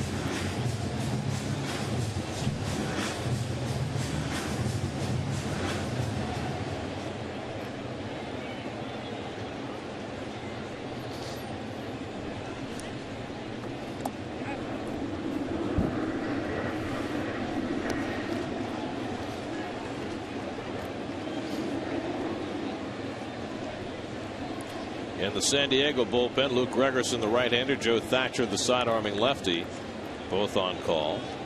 Stauffer is still working to a low pitch count, just 82 so far. He's given up 3 home runs tonight, uncharacteristic for Stauffer, who had given up only 8 home runs all season. And that says a lot more, too, here at Citi Field. It's not exactly a homer dome here. But in his 6th major league season, the first time that Stauffer's pitched in New York, grew up in Saratoga Springs, went to high school there, and you wonder if he had some nerves early on in this game. 2-2, probably has a pretty good sized family and friend contingent. Well, Mike Baxter has a bat. Baxter, who grew up in Queens, called up today by the Mets. He had some big league time last year for the Padres. Mets got him in a waiver deal early this year. So if Baxter gets his first at bat in this series, it'll be against the team that let him get away.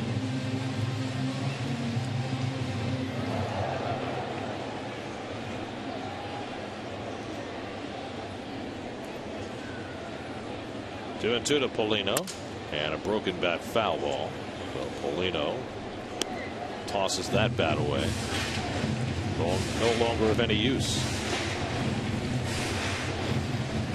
You ever tape up your broken bats to use them in batting practice? No. When we were in Little League, yes. My dad was very adept at doing that.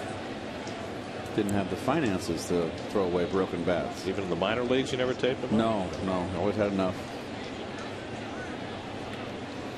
It's because you were a big prospect. No. I never had a bat. I didn't have a bat contract. I did not get a bat with my name on it until I got to the big leagues. And when you were in the minor leagues, you had to go and pick in all the bats and find which one you liked. You know, they were always had they were signed by the major league players of my generation, and so you would find Henry Aaron was an R43. You know, I forget. I think Ernie Banks was an S1. I'm not sure. And you had to go find one in a bunch of bats to your liking. Strike 3 called, so Polino down looking. Stauffer has just his 3rd strikeout.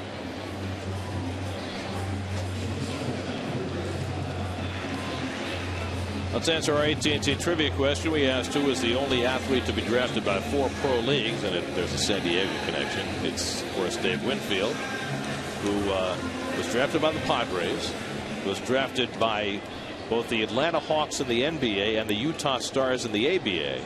And even though he never ever played football, was drafted by the Minnesota Vikings. And he went to the University of Minnesota. Which, of course, is the irony, because what's the most popular sport at the University of Minnesota? Hockey. It's the only sport he wasn't drafted in.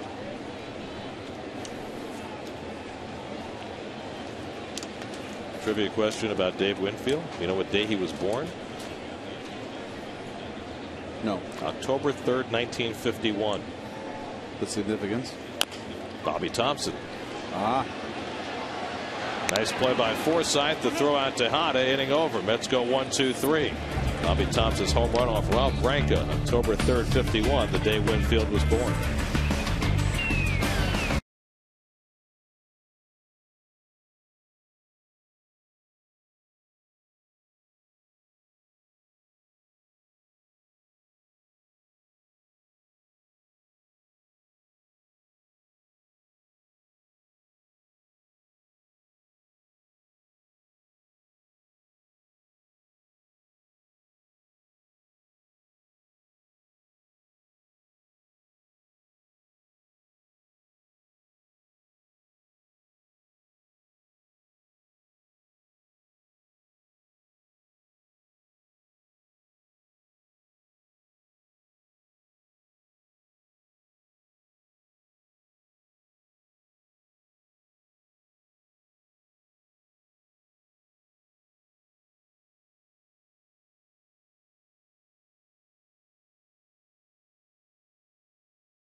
stay in to face the top of the San Diego batting order.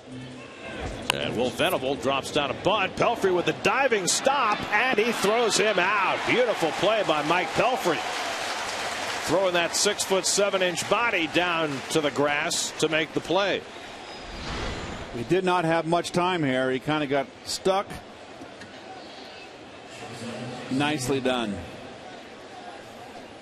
That's all of 6'8" right there. Was it? How tall is Pelf? 6'8"? 6'7". Yeah. Got a very close play and a good grab by Duda on the low throw. So one pitch, one tough play for Pelfrey and one out. And now Jason Bartlett takes a strike. Bartlett got the 3-run 6th inning started for the Padres with a base hit to center field. Padres have out hit the Mets 9-6. Pelfrey now over 100 pitches. And a good fastball gets him ahead of Bartlett 0-2.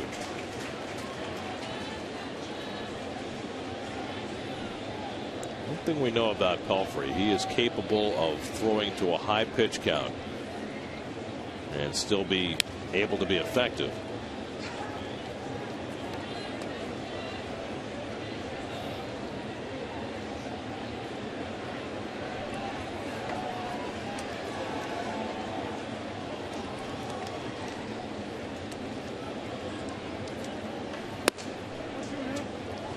One and two to Bartlett. Pedro Beato stays busy in the Mets bullpen in case Pelfrey needs help here in the 7th.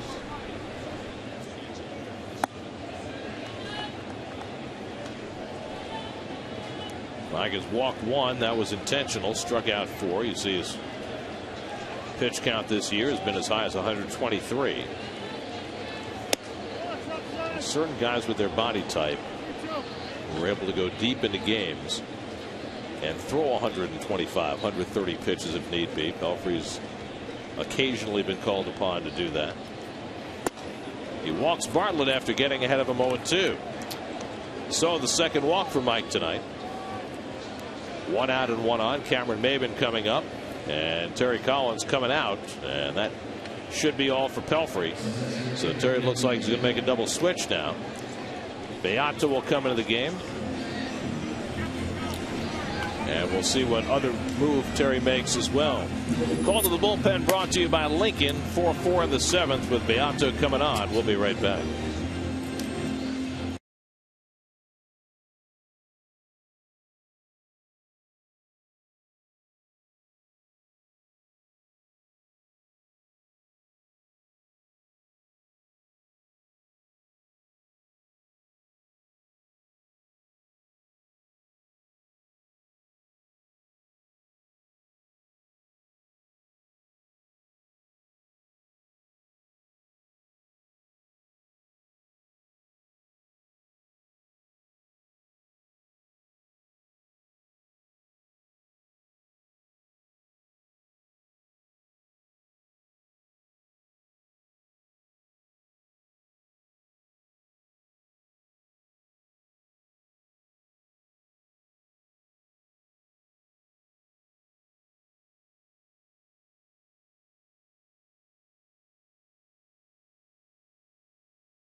guys. Meanwhile, Jason Pridey in right field in the double switch. He'll bat ninth. Beato goes in Harris's spot, and Cameron Maben with a big cut. Maben 2 for 3. A single and a double. He's stolen a base. Also grounded out 2 for 3. Well, Archbishop Malloy has had a great baseball tradition. When Baxter's team won the city championship at Shea 9 years ago, it was their 17th city title, and to date their last one. They beat Moore Catholic of Staten Island in the finals. Mike grew up in Whitestone, just a stone's throw from Citi Field, and most of his family is still here in Queens.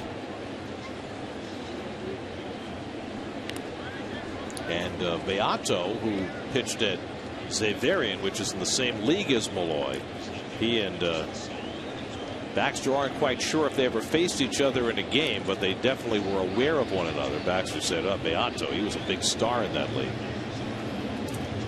And another pitch out. Second time the Mets have pitched out tonight. And as we mentioned earlier, Terry Collins has not pitched out much this year, but against the San Diego team, I guess you feel you have to. Well, top of the order, 21 steals. Second hitter, 22. Third hitter, this man up at the plate, 27. 1 tonight. Get your attention.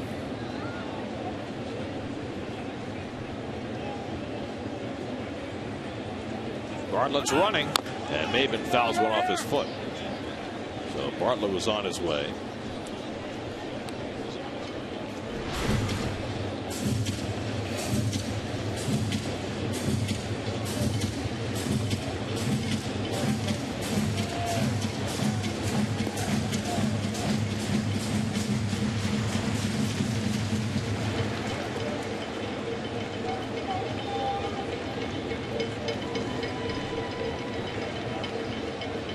One and two now to Maben with Jesus Guzman on deck.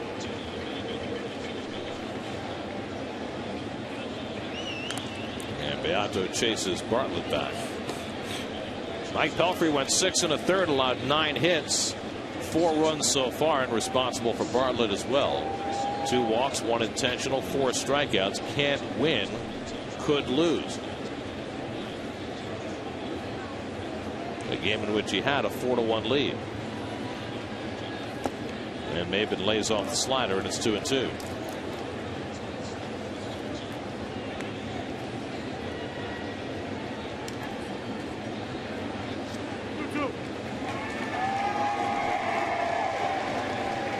Seven pitches for Pelfrey tonight. Bartlett, who walked, on at first with 1 out. 2-2 to Maben. There goes Bartlett. Slow ground ball. Tejada will have to go to first with it in time to get Maben for the second out as Bartlett takes second. So the go-ahead run in scoring position with 2 out. Well, he keeps a detailed scorecard for every Mets game, and now Keith Hernandez is giving one away. Oh. Just like us at Facebook.com/SNY, and you could win an autographed Keith Hernandez scorecard from the last Subway Series. Enter exclusively at Facebook.com/SNY for your chance to win. What a guy.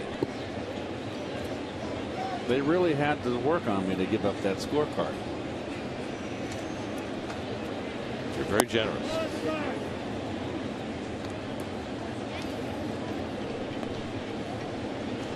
Jesus Guzman has a pair of run-scoring singles in this game. He's also stolen a base and scored a run. Trying to pick up Bartlett from second with 2 out. And Beato throws a fastball for a strike. You know what I liked about the scorecard is that young man that called the Jose Reyes home run. He was influenced by my scorecard. Our kidcaster, yes. He said he picked up his scoring from the day that we peered over your shoulder and watched you score the game. Hit sharply toward the middle. Tejada got him. Side retired. Tejada had some trouble picking it up, but was able to stay with it. Righted himself and threw out Guzman to keep the game tied.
Well, it was 5 years ago tonight that Mike Piazza, in a Padres uniform, made his return to Shea Stadium.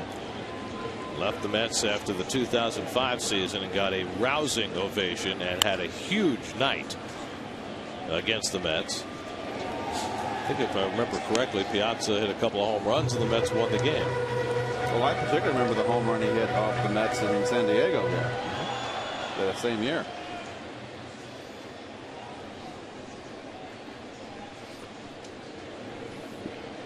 Jason Pridey up for the first time, came in on a double switch with Beato, and he takes a strike. 1-2.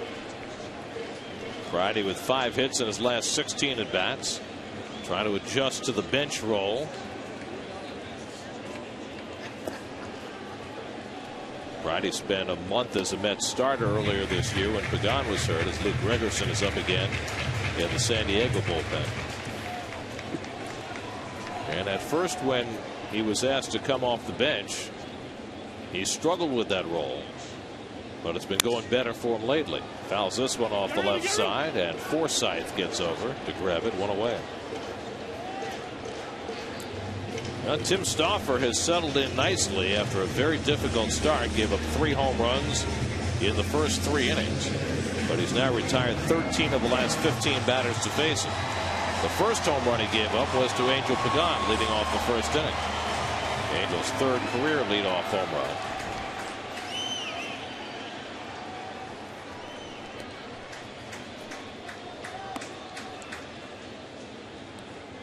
Darren Balsley, the San Diego pitching coach, getting on the phone.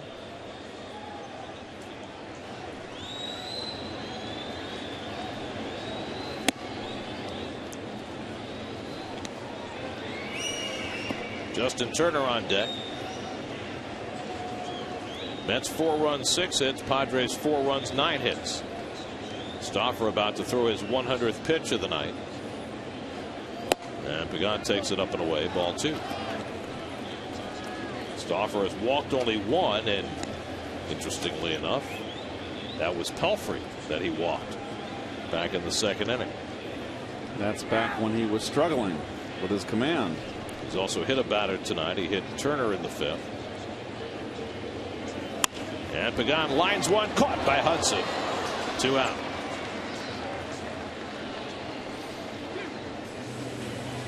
So 2 up and 2 set aside. Justin Turner coming up. These are Dunkin' Donuts around the majors tonight. The White Sox had themselves a 4-0 lead early, but the Orioles have gone in front 6-5 in the 8th. David Ortiz, a 2-run homer, as the Red Sox, after their big win over the Yankees last night, have tied up the Twins 5-5 there in the 7th. Jared Saltalamacchia has also homered. And Dan Uggla, now a 29-game hitting streak. The Braves are rolling 8-2 in the 6th inning in Florida. And what's not shown there is that is Josh Spence, the left-hander, up now, and Gregerson's been up for quite some time. Texas is tied in 4th, and all of a sudden the Angels have made a run on their divisional lead. Well, the Angels have got their 3 best starting pitchers all pitching brilliantly now. I mean, Jared Weaver's had a great year. Dan Herron's been almost as good, and now Irvin Santana, since that no-hitter, has kicked it in gear. He pitched the no-hitter, then he pitched a complete game his next time, and he came very close to pitching a complete game yesterday. And if those 3 guys are in line, if the Angels can get to the postseason, they can beat anybody. Well, they're only a game behind the Rangers going into the night's action. They are off tonight. 2-2 to Turner. And the Angels came to town and played the Mets earlier in the year. They did not look good at all. But they were not pitching as well then as they are now. Also, the Mets didn't see Weaver in that series. Did they see Herron? I don't think so. I think they saw Herron, but they didn't see Santana. I think they beat up on Herron, didn't they? Yeah, they did. And the big guy that's having a big year with the home runs for them, right-hand hitter, the young Trumbo. Yeah. Trumbo didn't do much. Now he hit that opposite field home run. Yeah, but he wasn't really a factor in the series, and he hadn't really caught fire. Right.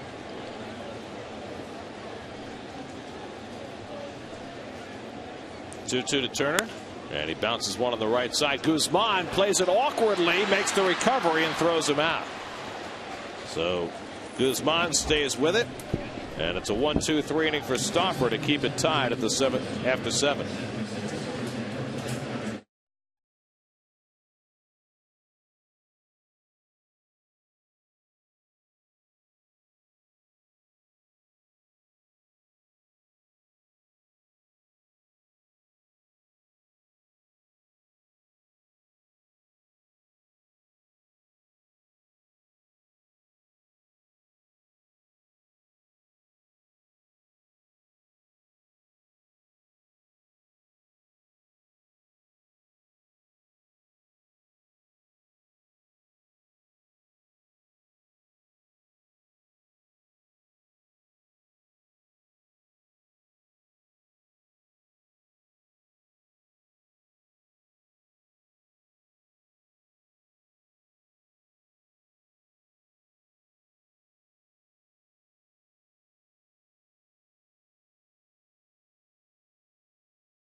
For a ball game.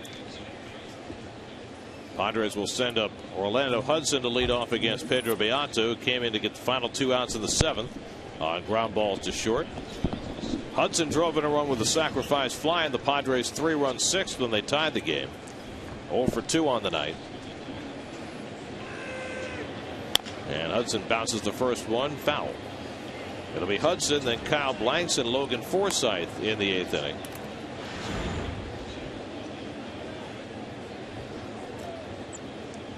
Tim Stauffer done after 7 innings, getting the handshake. Nice recovery by Stauffer after a very difficult beginning. The veteran Chad Qualls up in the San Diego bullpen.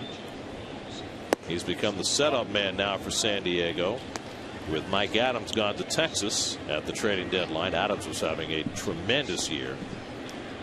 Heath Bell surprised that he's still in San Diego, still the closer. He expected to be traded, but it didn't happen.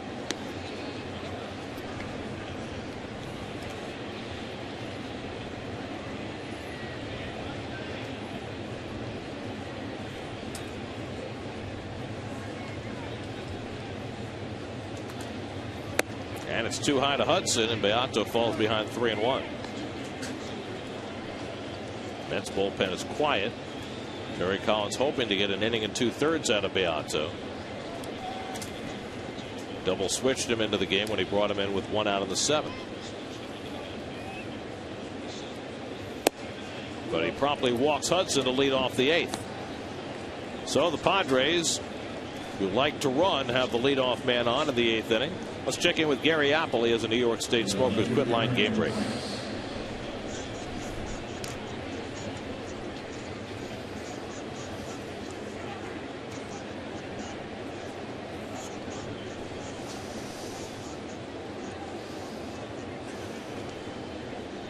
It's like a speedster now.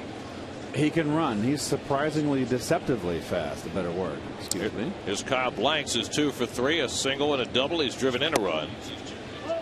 He drove in the tying run for San Diego in that big 6th. Kyle Blanks, no relation to Larvell Sugar Bear Blanks. Remember him? Expound. Remember Larvell? No. Played for the Braves and a couple of American League teams back in the 70s.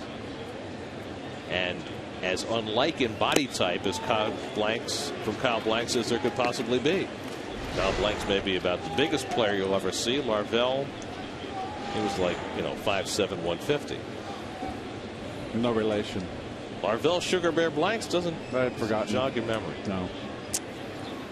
So he had to play back in the days of Ralph Garr. Yeah, back in the, I think he was with the Braves early as that throw hits the runner, Hudson. Fortunate for Beato and Duda, otherwise that ball might have been rolling down the right field line.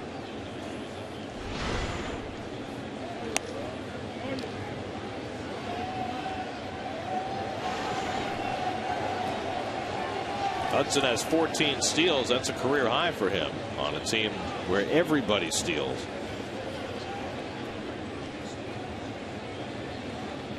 Represented the go-ahead run in a tie game in the 8th.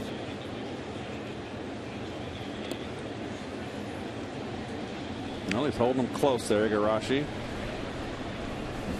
Mr. Debus. Big John. Second time Igarashi's been up tonight. There goes Hudson. Blanks swings and misses. Polino from his knees, no chance. And Hudson has a stolen base, his 15th. Too big a jump there. Polino throws well from his knees. Doesn't get a good grip on this ball. He had no shot anyway. Third stolen base of the night for the running Friars. They now have 133 steals this year, easily leading the league. So now the go-ahead run in scoring position with nobody out. 1-2 to Blanks. And Beato hits him. And now there are 2 men on. So this inning not going so well for Beato. A walk, a stolen base, now a hit by pitch. Blanks on base for the 3rd straight time. What's a manager to do? Well, the Beato's very curious this year.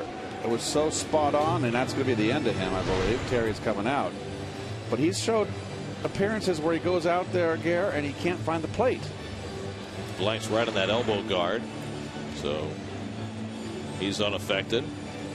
So Igarashi's going to come into a mess in a tie game in the 8th with 2 men on. 4-4. We'll be right back.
Seventh inning, but unable to secure it out in the 8th, so it's left to Ryota Igarashi to come into a mess. Well, he's been pitching better. His last outing with men on base wasn't good, and that's a concern. He's been pitching so wonderfully since coming back. But he seems like, Gary, that last time out when he got touched up, he just lost his composure and started walking people. And you know, you gotta right the ship. Came in that game with a runner at second, gave up an infield hit, fielder's choice, and then Ugla got that big hit to drive in 2 runs, and then Igarashi walked the next 2 guys. So he'll try and deal with this situation. Logan Forsythe, the batter. We'll see how Bud Black handles it. Forsythe is 0 for 3, and the Mets are looking for the bunt.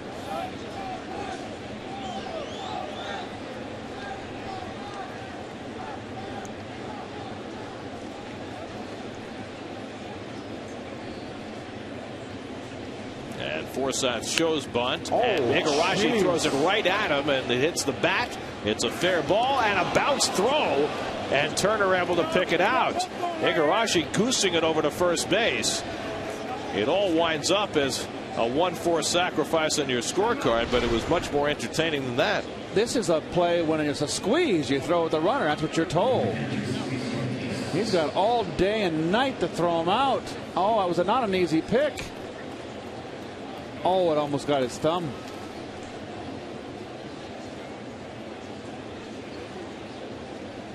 Oh, a little lollipop over there. So now the Mets have to bring the infield in. Second and third and 1 out. Luis Martinez, the number 8 hitter, up.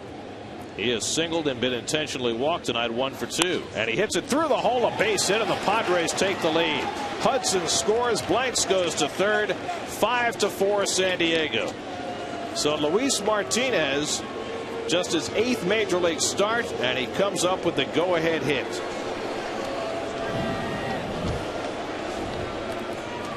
The run charge to Beato. I always said when you got a pitcher that's men on base and needs an out, first ball, fastball, hit. Don't let him get ahead with the fastball. Now we'll get a pinch hitter, Blake T. Cody, a rookie who has been up a couple of times with San Diego. Tim Burdick up in the Mets bullpen. So Stofford is the pitcher of record now. Well, he persevered, didn't he? Yes, he did. And T. Cody trying to bunt. It was not a suicide squeeze. Blanks was not coming. What is that? Well, I guess it was a safety squeeze. I never liked the safety squeeze. It's not going to fool anybody. Terrible bunt, too. Poor Fundies. I was stabbed at that ball. Swing the bat.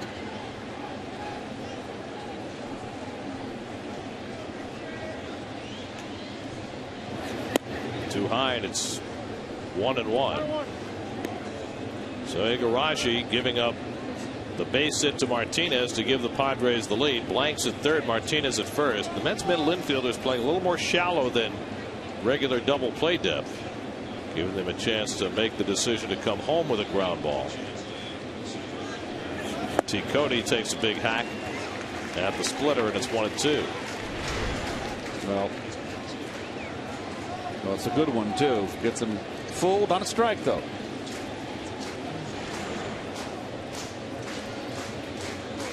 So Igarashi in a spot where he'd love to get a strikeout. You got Will Venable, left-hand hitter, on deck, so Burdick probably coming in for him.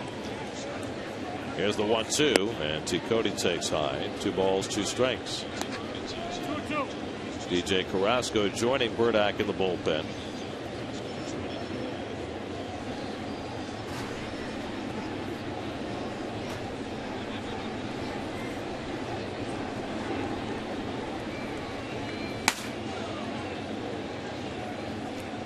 Now Igarashi's 2-2, and the splitter is low, ball 3. He's fallen in love with his splitter, isn't he, Gary? Did last time. Well, you remember when he first came back from the minor leagues, he ditched that splitter for a while they revamped it. Now it's a major part of his repertoire again. Another one. See if the fish are biting. Martinez at first. Let's see if he's running.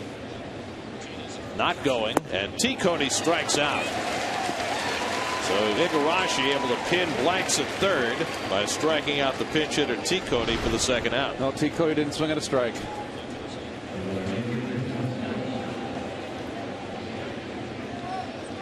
There's that grip. And you see he's got the seam, which is what Dan Worthington did to revamp his grip on that splitter in deference to the fact that the ball's bigger in American baseball and Igarashi's hands aren't that big. So he'll stay in to face Venable, who's 1 for 4 tonight. First and third and 2 down. And the first pitch fastball is low, ball 1.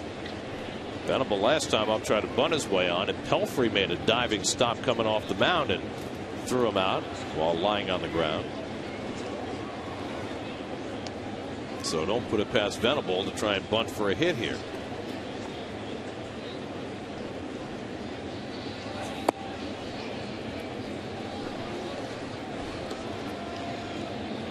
Pedro Beato is now pitcher of record on the short side. He was charged with this run in the 8th. He walked the leadoff hitter Hudson, who stole second, took third on a sacrifice, and came in on the hit by Martinez.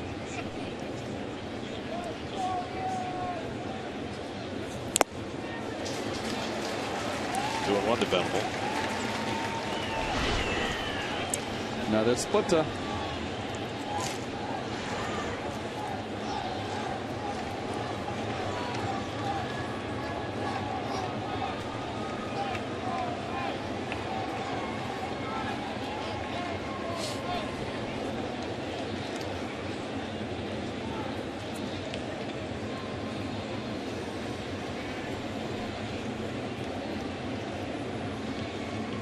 Big run to leave stranded at third base. There's good fastball. It's 2-2. Threw it right by him. Needs to throw more of it.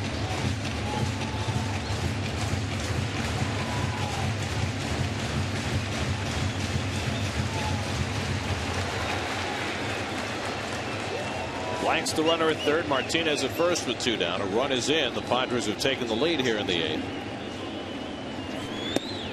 That misses. A curveball from Igarashi. 3-2.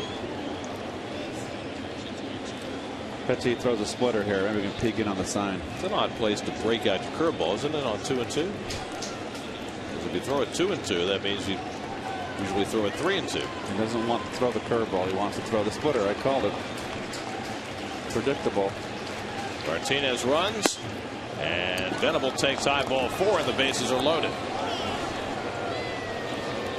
So Igarashi's given up a single and a walk. And now the bases are loaded, and the Padres with a chance to extend this 5-4 lead with Jason Bartlett coming up. Well, Sandy Alderson said today when talking about next year that one area where the Mets have got to address matters is in the bullpen. And we've seen that increasingly so over the last couple of weeks. It has been a very rough go for this bullpen. Ball 1 to Bartlett. Blanks now at third. Martinez at second, and Venable at first with 2 down. Stay right here. And so with the general manager having thrown down the gauntlet in that manner, it's really on everybody in that bullpen to try and earn themselves a job for next year. Chad Quall's getting ready to pitch the bottom of the 8th for San Diego. And right now it's not going well for Igarashi. And this is what we saw the other day. When he gets in trouble, he overthrows, and all of a sudden he starts walking people. Yep. And I bet you he throws a split finger here too now. Oh, we're not betting. It's a gentleman's bet. Yes. I was wrong. Driven to deep left center field. Back goes Pagan. He won't get there. And 3 runs are going to score. Blanks and Martinez and Venable all across the plate. The throw goes to third, and Bartlett is out, but all 3 runs count. A 3-run double for Jason Bartlett, and the Padres have scored 4 runs in the 8th inning, and they'll take an 8-4 lead into the bottom of the 8th as the Mets bullpen blows up.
proceeds benefit the high school basketball team scheduled to play in the 2012 SNY Invitational.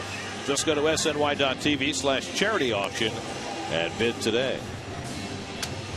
Well, the Mets had a 4-1 lead in this game. It is long since gone. 8-4 San Diego as we go to the bottom of the 8th, and the veteran Chad Qualls will pitch for the Padres. Well, he's been around a lot of years in Houston. Veteran sinker slider pitcher. Very rough outing for Igarashi. Came in a tie game. Allowed 2 inherited runners to score, and the 3-run double by Jason Bartlett, stretching a 4-run lead. We said coming into this game, Gary, that this team scored 35 runs, the Padres, in the 3-game sweep at Pittsburgh. Well, it took them a while to score 8, but they got 8 on the board. David Wright leads off in the bottom of the 8th, and kudos to Tim Stauffer, who gave up 3 home runs in the first 3 innings and then retired 15 of the last 17 to face him. Jason Isringhausen up in the Mets bullpen. Wright had 1 of the 3 home runs, a 2-run shot in the 3rd that put the Mets up 4-1. But the Mets have had only 1 hit since. Lucas Duda on deck. He has that 1 hit, and Jason Bay behind him.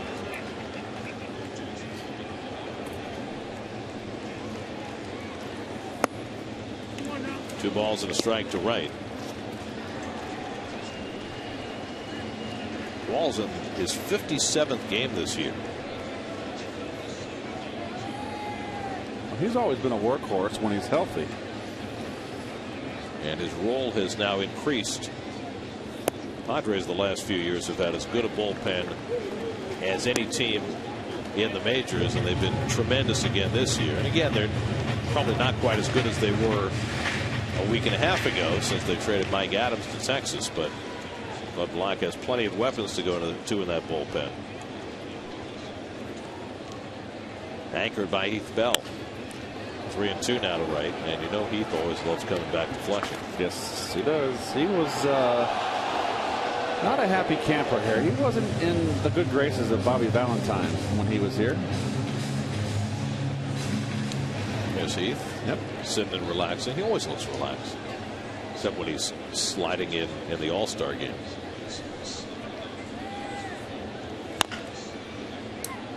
Did he ever replace his divots? Well, you're supposed to in golf, you know. I mean, he came charging in from the bullpen. Our director, Bill Webb, who was directing the All-Star game, had a cameraman following him from behind, and, you know, was carrying a big camera. And he got outrun. Struck him out. So Qualls comes in and gets David Wright on strikes to start the bottom of the 8th. Lucas Duda coming up. Let's check in with Kevin. Well, Gary, you mentioned it earlier in the game, but for those just tuning in, Daniel Murphy, his season is likely over. He's got an MCL tear. They're calling it a sprain, but essentially it's a partial tear of the left MCL. And, you know, just talking to him a little bit after some of the reporters left today, he was in pretty decent spirits after yesterday, the total opposite, as you can imagine. And, you know, he was encouraged, I think, by a couple of things. Number one, the pain level this year was less than the pain level he had last year. He said, you know, I didn't feel as bad as I did last year. And also he kind of said, you know what, going through it, which essentially he'll be doing again, the rehab, the whole process. He said, I feel like I kind of know what to expect. You know, it's a little different. I mean, I got to establish myself just a little bit this year, so I think it helps in a way. And you know, he was in pretty good spirits today, Gary. I asked him with what happened at second base, as Hudson can't get that one. Duda's got himself a knock. I said, with what happened at second base, would that prevent you from going back out there again? He said, absolutely not. Now, the question is where the Mets want to put him next year. Is it at second? Is it in the outfield? Keith, you mentioned right field earlier, maybe the best position. It'll be interesting to see exactly what they do. And when he's ready, you know, Sandy Alderson saying today, you know, he seems to be a guy that maybe can play a couple different positions, but maybe feels like Murphy needs to have one place and stay there. Guys? Well, I think both Terry and Sandy made the point that where Murphy gets slotted next year is going to depend entirely on the makeup of this ball club and where the need is. Agreed. There's Jason Bay, who homered back in the second, 1 for 3 on the night. Now has a 10-game hitting streak, and he takes ball 1. And I think that, you know, in a perfect world, obviously you want to get Murphy's bat in the lineup because he proved this year as Mike Baxter comes out on deck, ready for his Mets debut. He's proved this year that he can be a very productive major league hitter. But, you know, whether he gets a position that he gets to play every day or whether he becomes one of those, you know, play 120 games somewhere kind of players remains to be seen. Yep. And you know, it's interesting. Earlier in the week, Gary, it was Terry Collins saying that he had to talk to Murphy to tone down his work, you know, to take it back a little bit. Here he was today on the crutches, just sitting in his locker about 5:45 with a glove and the ball, throwing the ball into the mitt. Just can't take him away. No. He had a huge brace on that left leg. 2 balls and a strike to Bay. Now you really feel for Murph because of what happened last year and the arc of his career so far. But he certainly proved a lot this year. He'll finish the year hitting .320. Not too many guys do that. Nope. 2-2 to Bay. And he drove in a lot of big runs, a lot of clutch runs when he caught fire. And he caught fire a while ago. He maintained a hot streak around 6 weeks worth. Been very consistent with the bat. Well, he wound up hitting .364 with runners in scoring position. And in the last 10 years, only one player who's had 100 at bats with runners in scoring position has done better than that as a Met. That was David Wright in '06. So, you know, Murph, he proved a lot. And he will play somewhere. 3-2 to Bay with Duda at first and 1 out. And he walked him, so the Mets have 2 men on. So after falling behind 8-4, the Mets trying to generate something here in the 8th, and now Mike Baxter will make his Mets debut. Baxter was with the Padres for 8 at bats last year and had 1 hit. The Mets acquired Baxter on waivers earlier this year. He was rehabbing an injury early in the season, so he was down in the low minors. Went to Buffalo. And there's some of his contingent here. The Whitestone native hit .256 in Buffalo in 11 games, and now everybody trying to preserve the moment. First Mets at bat for Mike Baxter, and he hits it out to left center field. Blank's moving back toward the gap, and it's off his glove. Duda around third. He's coming home. Into third safely is Bay, and standing at second is Mike Baxter. That gets the home folks excited. It's now 8-5. Well, goes away nice with this pitch away. Hit well. This ball's got to be caught. And that's just a box it and send me a dozen right there. And there's a reaction from the home crowd.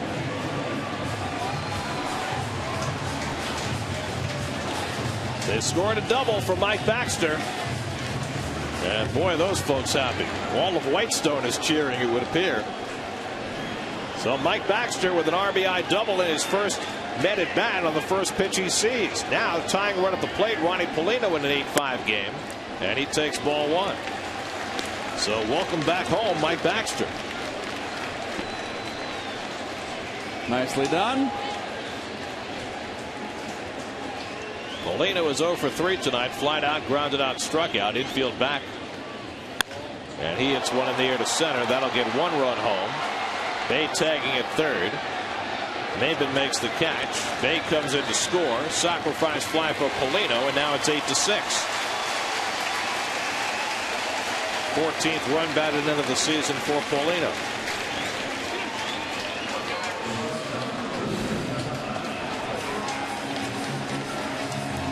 Well, this is the way the Mets have played all year, and it hasn't mattered who's been on the 25-man roster. No matter how bad things get for this team, there's always some spark. Luke Gregerson up in the bullpen, so is Josh Spence, the left-hander. Ruben Tejada is coming up against Qualls, who's given up a run here, 2 runs here in the 8th. Tejada in his return to the Mets is 1 for 3, single to center back in the 2nd. Tying run at the plate in an 8-6 game. First pitch swinging, and he fouls off the fastball. Jason Pridey is sitting in the 9th spot in the order. He's on deck.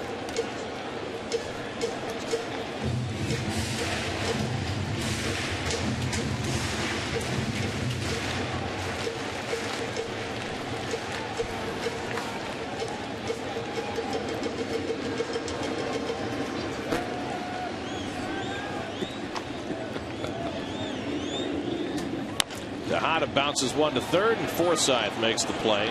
Side retired, but the Mets get closer with 2 runs. Mike Baxter with an RBI double on the first pitch he sees as a Met. We go to the ninth, 8-6 Padres.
Capuano will be on the mound for the Mets, looking for his 10th win, and lefty Wade LeBlanc will go for the Padres. 6:30 the coverage tomorrow night right here on SNY, and there are your city probables for the remainder of the series. Wednesday night, Dickey against Aaron Harang, and Thursday for the 12 noon game, John Neese goes for his 12th win against Corey Lubke.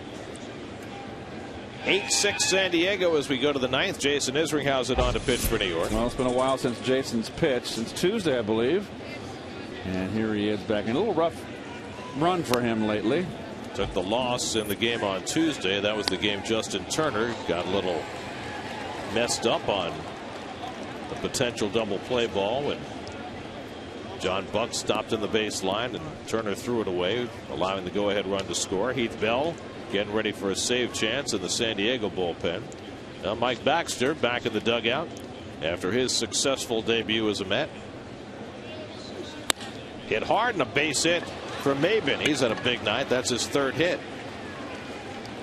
So the leadoff man aboard for the Padres. Let's check in on the studio, see what's coming up on Lincoln Post Game Live with Gary Apple and Ron Darling.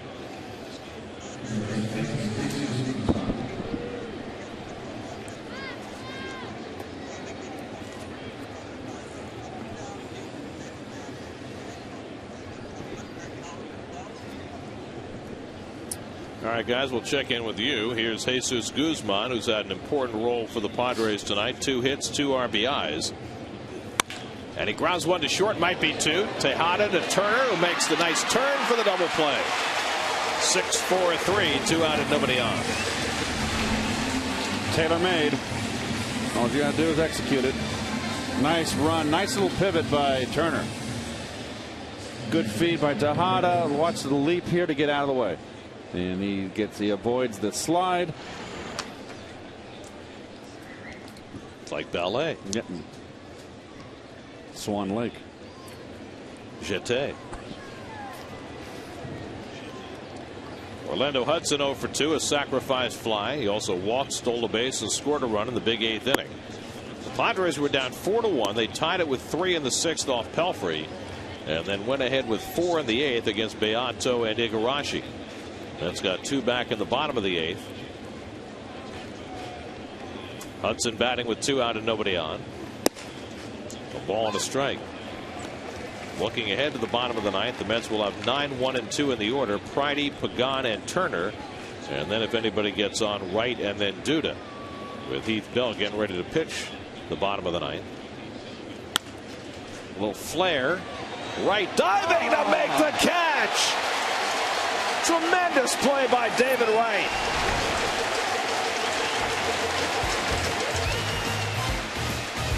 Nicely done, David.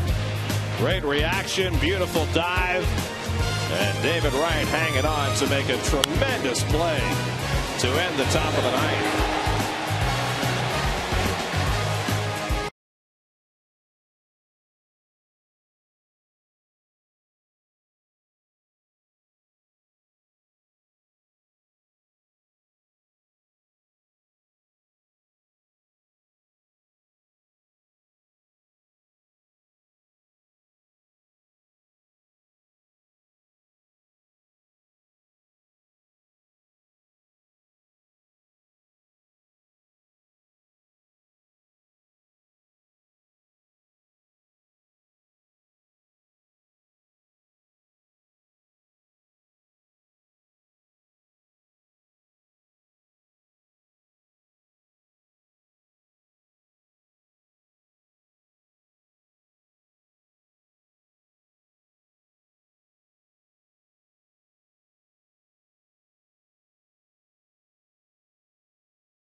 Brought to you by Cholula Hot Sauce. Want the perfect balance of flavor and heat? Add Cholula Hot Sauce to your next meal. Just look for the iconic wooden cap. By North Shore LIJ, hope lives here. And see the ultimate Wave Tahiti IMAX film now at the Liberty Science Center in Jersey City. Brought to you by Suzuki Automotive. Nope. The former Met Heath Bell, who was shocked to still be in San Diego after the trading deadline, will bid for his 32nd save tonight. Those 31 saves rank him tied for 5th in the majors, and since becoming a full-time closer in 2009, is tied for the lead within the major leagues with 120 saves. He has one blown save. It's a save in 6 tries against the Mets since they traded him away after the 06 season. Jason Pridey leads off for New York. His second at bat. Came in a double switch. Fouled out to third in his only at bat. Pridey, Pagan, and Turner trying to get the game turned around in the ninth. David Wright, if anybody gets on. Mets hit 3 home runs in the first 3 innings tonight. Led 4-1. The last time the Mets lost a game in which they hit at least 3 home runs, you got to go back to 08, where they lost a game 10-8 to St. Louis at Shea, in which they hit 4 home runs. Usually 3 long balls good enough for a win. 1-1 to Pridey. Oh. And a fastball strike, 1-2. I've always liked Heath Bell, even when he was a Met. Well, that's when I first saw him. He thought he threw hard, had a great curveball. He was with the Mets 04, 05, 06 on the AAA shuttle most of that time. And Pridey rips a base hit into right field, and the Mets off to a fast start against Bell. So Jason Pridey with a base hit, and the Mets will get the tying run to bat. Good up and in fastball by Bell. Nice hitting by Pridey. I thought he was going to drop a hammer on him. So the Mets have their 9th hit, and now Angel Pagan, who delivered the keynote for the Mets tonight with a leadoff home run off Tim Stauffer in the first, will get a crack at Bell. Justin Turner on deck, David Wright behind him. Pagan is 1 for 4, and he takes a fastball for a strike. They're your Cholula flamethrowers since 2009. Bell and Brian Wilson tied for the most saves, ahead of Mariano Rivera.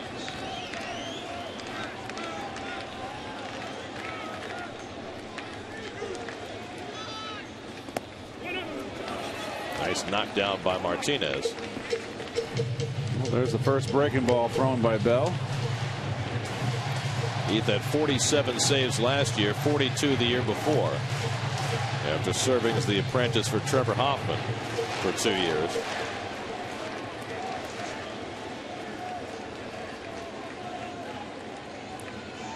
They went from Hell's Bells to simply Bell. Yes.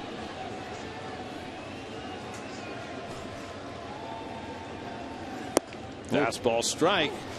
And the Mets have been taking fastballs from Bell, and now it's 1-2. Are they looking for the hook? I don't think so. I think Angel thought it was outside. Talks about it with Marty Foster, the home plate umpire. Boy, it looks like a strike to me. Catcher framed the glove nicely. So now Pagan behind 1-2, as Pridey was before him.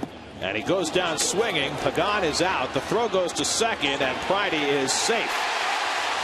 Pagan is out. You can't take first base because first base was occupied with less than 2 out, and Martinez smartly threw it to second, but just a shade too late. Curveball in the dirt. Angel goes fishing. Nice job blocking the ball, Luis Martinez, and presence of mind to try to throw out Pridey. This pretty much now ensures David Wright coming up to the plate. So it goes to a wild pitch, moving Pridey to second as Pagan strikes out for the first out. And now Turner, who's 1 for 3, has also been hit by a pitch.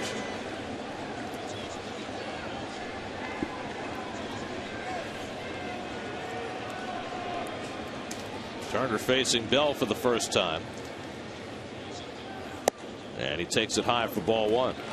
Heath Bell likes to throw inside. David Wright waiting on deck. He's homered tonight.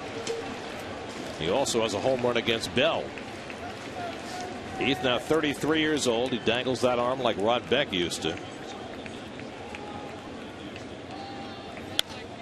Good cut by Turner. 1-1.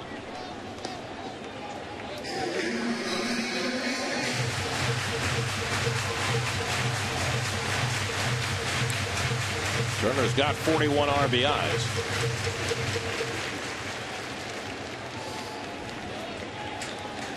Well, Hudson, again, that run means absolutely nothing at second base. There's no reason to hold Pridey on. You play back and deep for defense, and they're leaving that hole open for Turner, who loves that hole. Takes a strike on the outside edge. And a little withering glance for Marty Foster again. 1-2. Good strike, knee high, outside corner. So for the third straight batter, Bell has gotten ahead 1-2. Pridey got a base hit. Pagan struck out.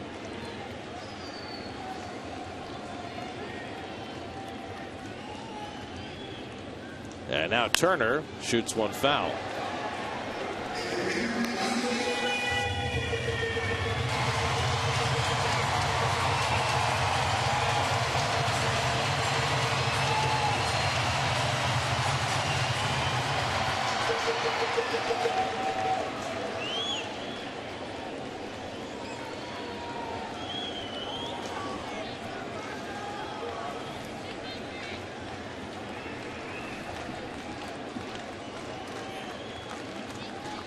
Again, the 1-2. And he takes it wide. 2 balls, 2 strikes.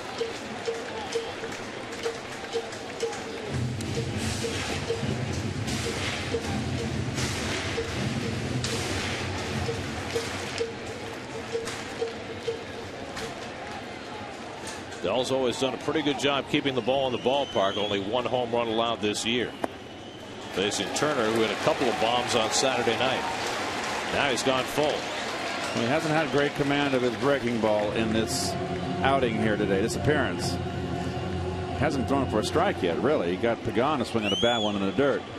Well, if he walks Turner, then the tying runs would be aboard for Wright. 8-6 San Diego, 9th inning. 3-2. Line drive, base hit. Friday to third, he'll be held up there. And now the Mets have the tying runs on base, and David Wright coming up. Good at bat for Justin Turner. Absolutely, and there's a case that's going to get Bud Black a little nervous. Hung it. Every curveball has been way outside or in the dirt, and there he goes and lifts up his target sight to throw it for a strike, and he hangs it. Nice hitting by Turner. So the Mets have life here in the last of the ninth. David Wright hit a 2-run homer back in the third. 1 for 4 on the night. Friday at third. Turner the tying run at first. David has a home run in 3 career at bats against Heath Bell.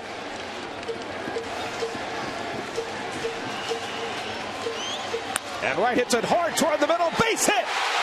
Friday is in. Turner stops at second. David Wright with his 3rd RBI of the night, and now it's 8-7.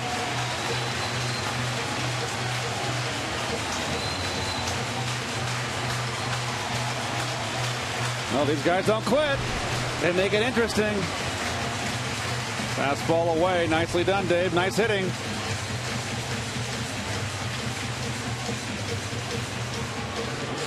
The tap of the foot. Hands back. Very nice. And now Lucas Duda, who in the first game of this homestand hit a 2-run game-tying home run in the 9th inning.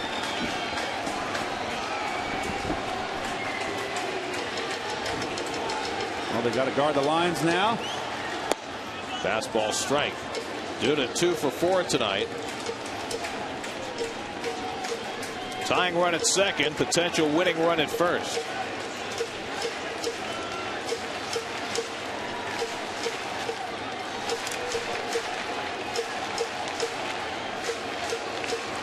Oh, 1 to Duda. In the dirt and bouncing away, and the runners will advance. The second wild pitch of the inning moves the tying run to third and the winning run to second. Well, he's had no command of his breaking ball. Martinez did everything he could. Yep. So now a base hit could win it for New York. Well, nicely done. The lead runner, Turner. Good reaction to that wild pitch. Infield back, don't let the tying run score on a ground ball. And Duda takes high, 2-1. They have no choice. You can't play the infield in. That just invites a game-winning hit.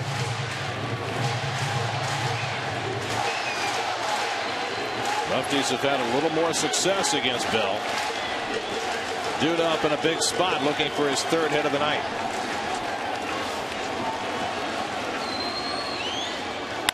Up the middle. Base hit. Turner scores. Here comes Wright. And the Mets win it.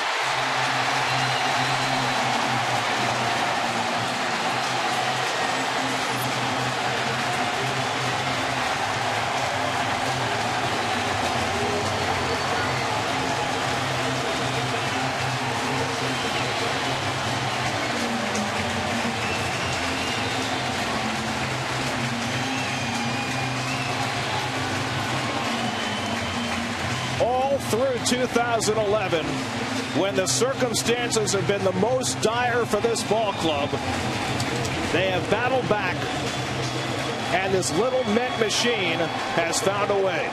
Lucas Duda plays hero, drives in the tying and winning runs. Fastball away, up the middle. They don't quit. And this has got to be just a real sweet victory. And Wright diving in takes out home plate umpire too. Got kicked in the head by Marty Foster. no matter. Lucas Duda with his first career walk-off hit. The Mets with their fourth walk-off win of the year. They score 3 in the ninth off Heath Bell. And they come from 4 runs down in the last 2 innings to beat the Padres 9-8.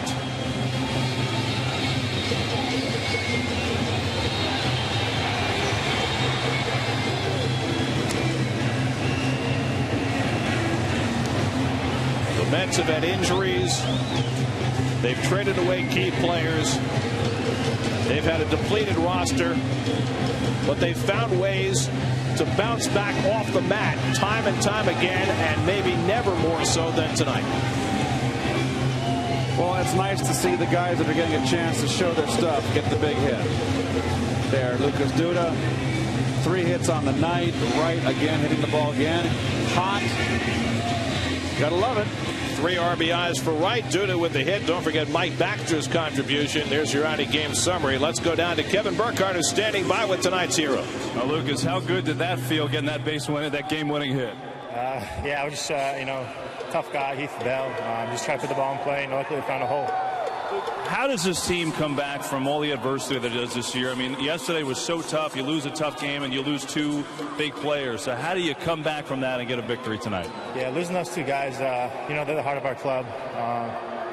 You just try to go out there and battle and hopefully continue to play.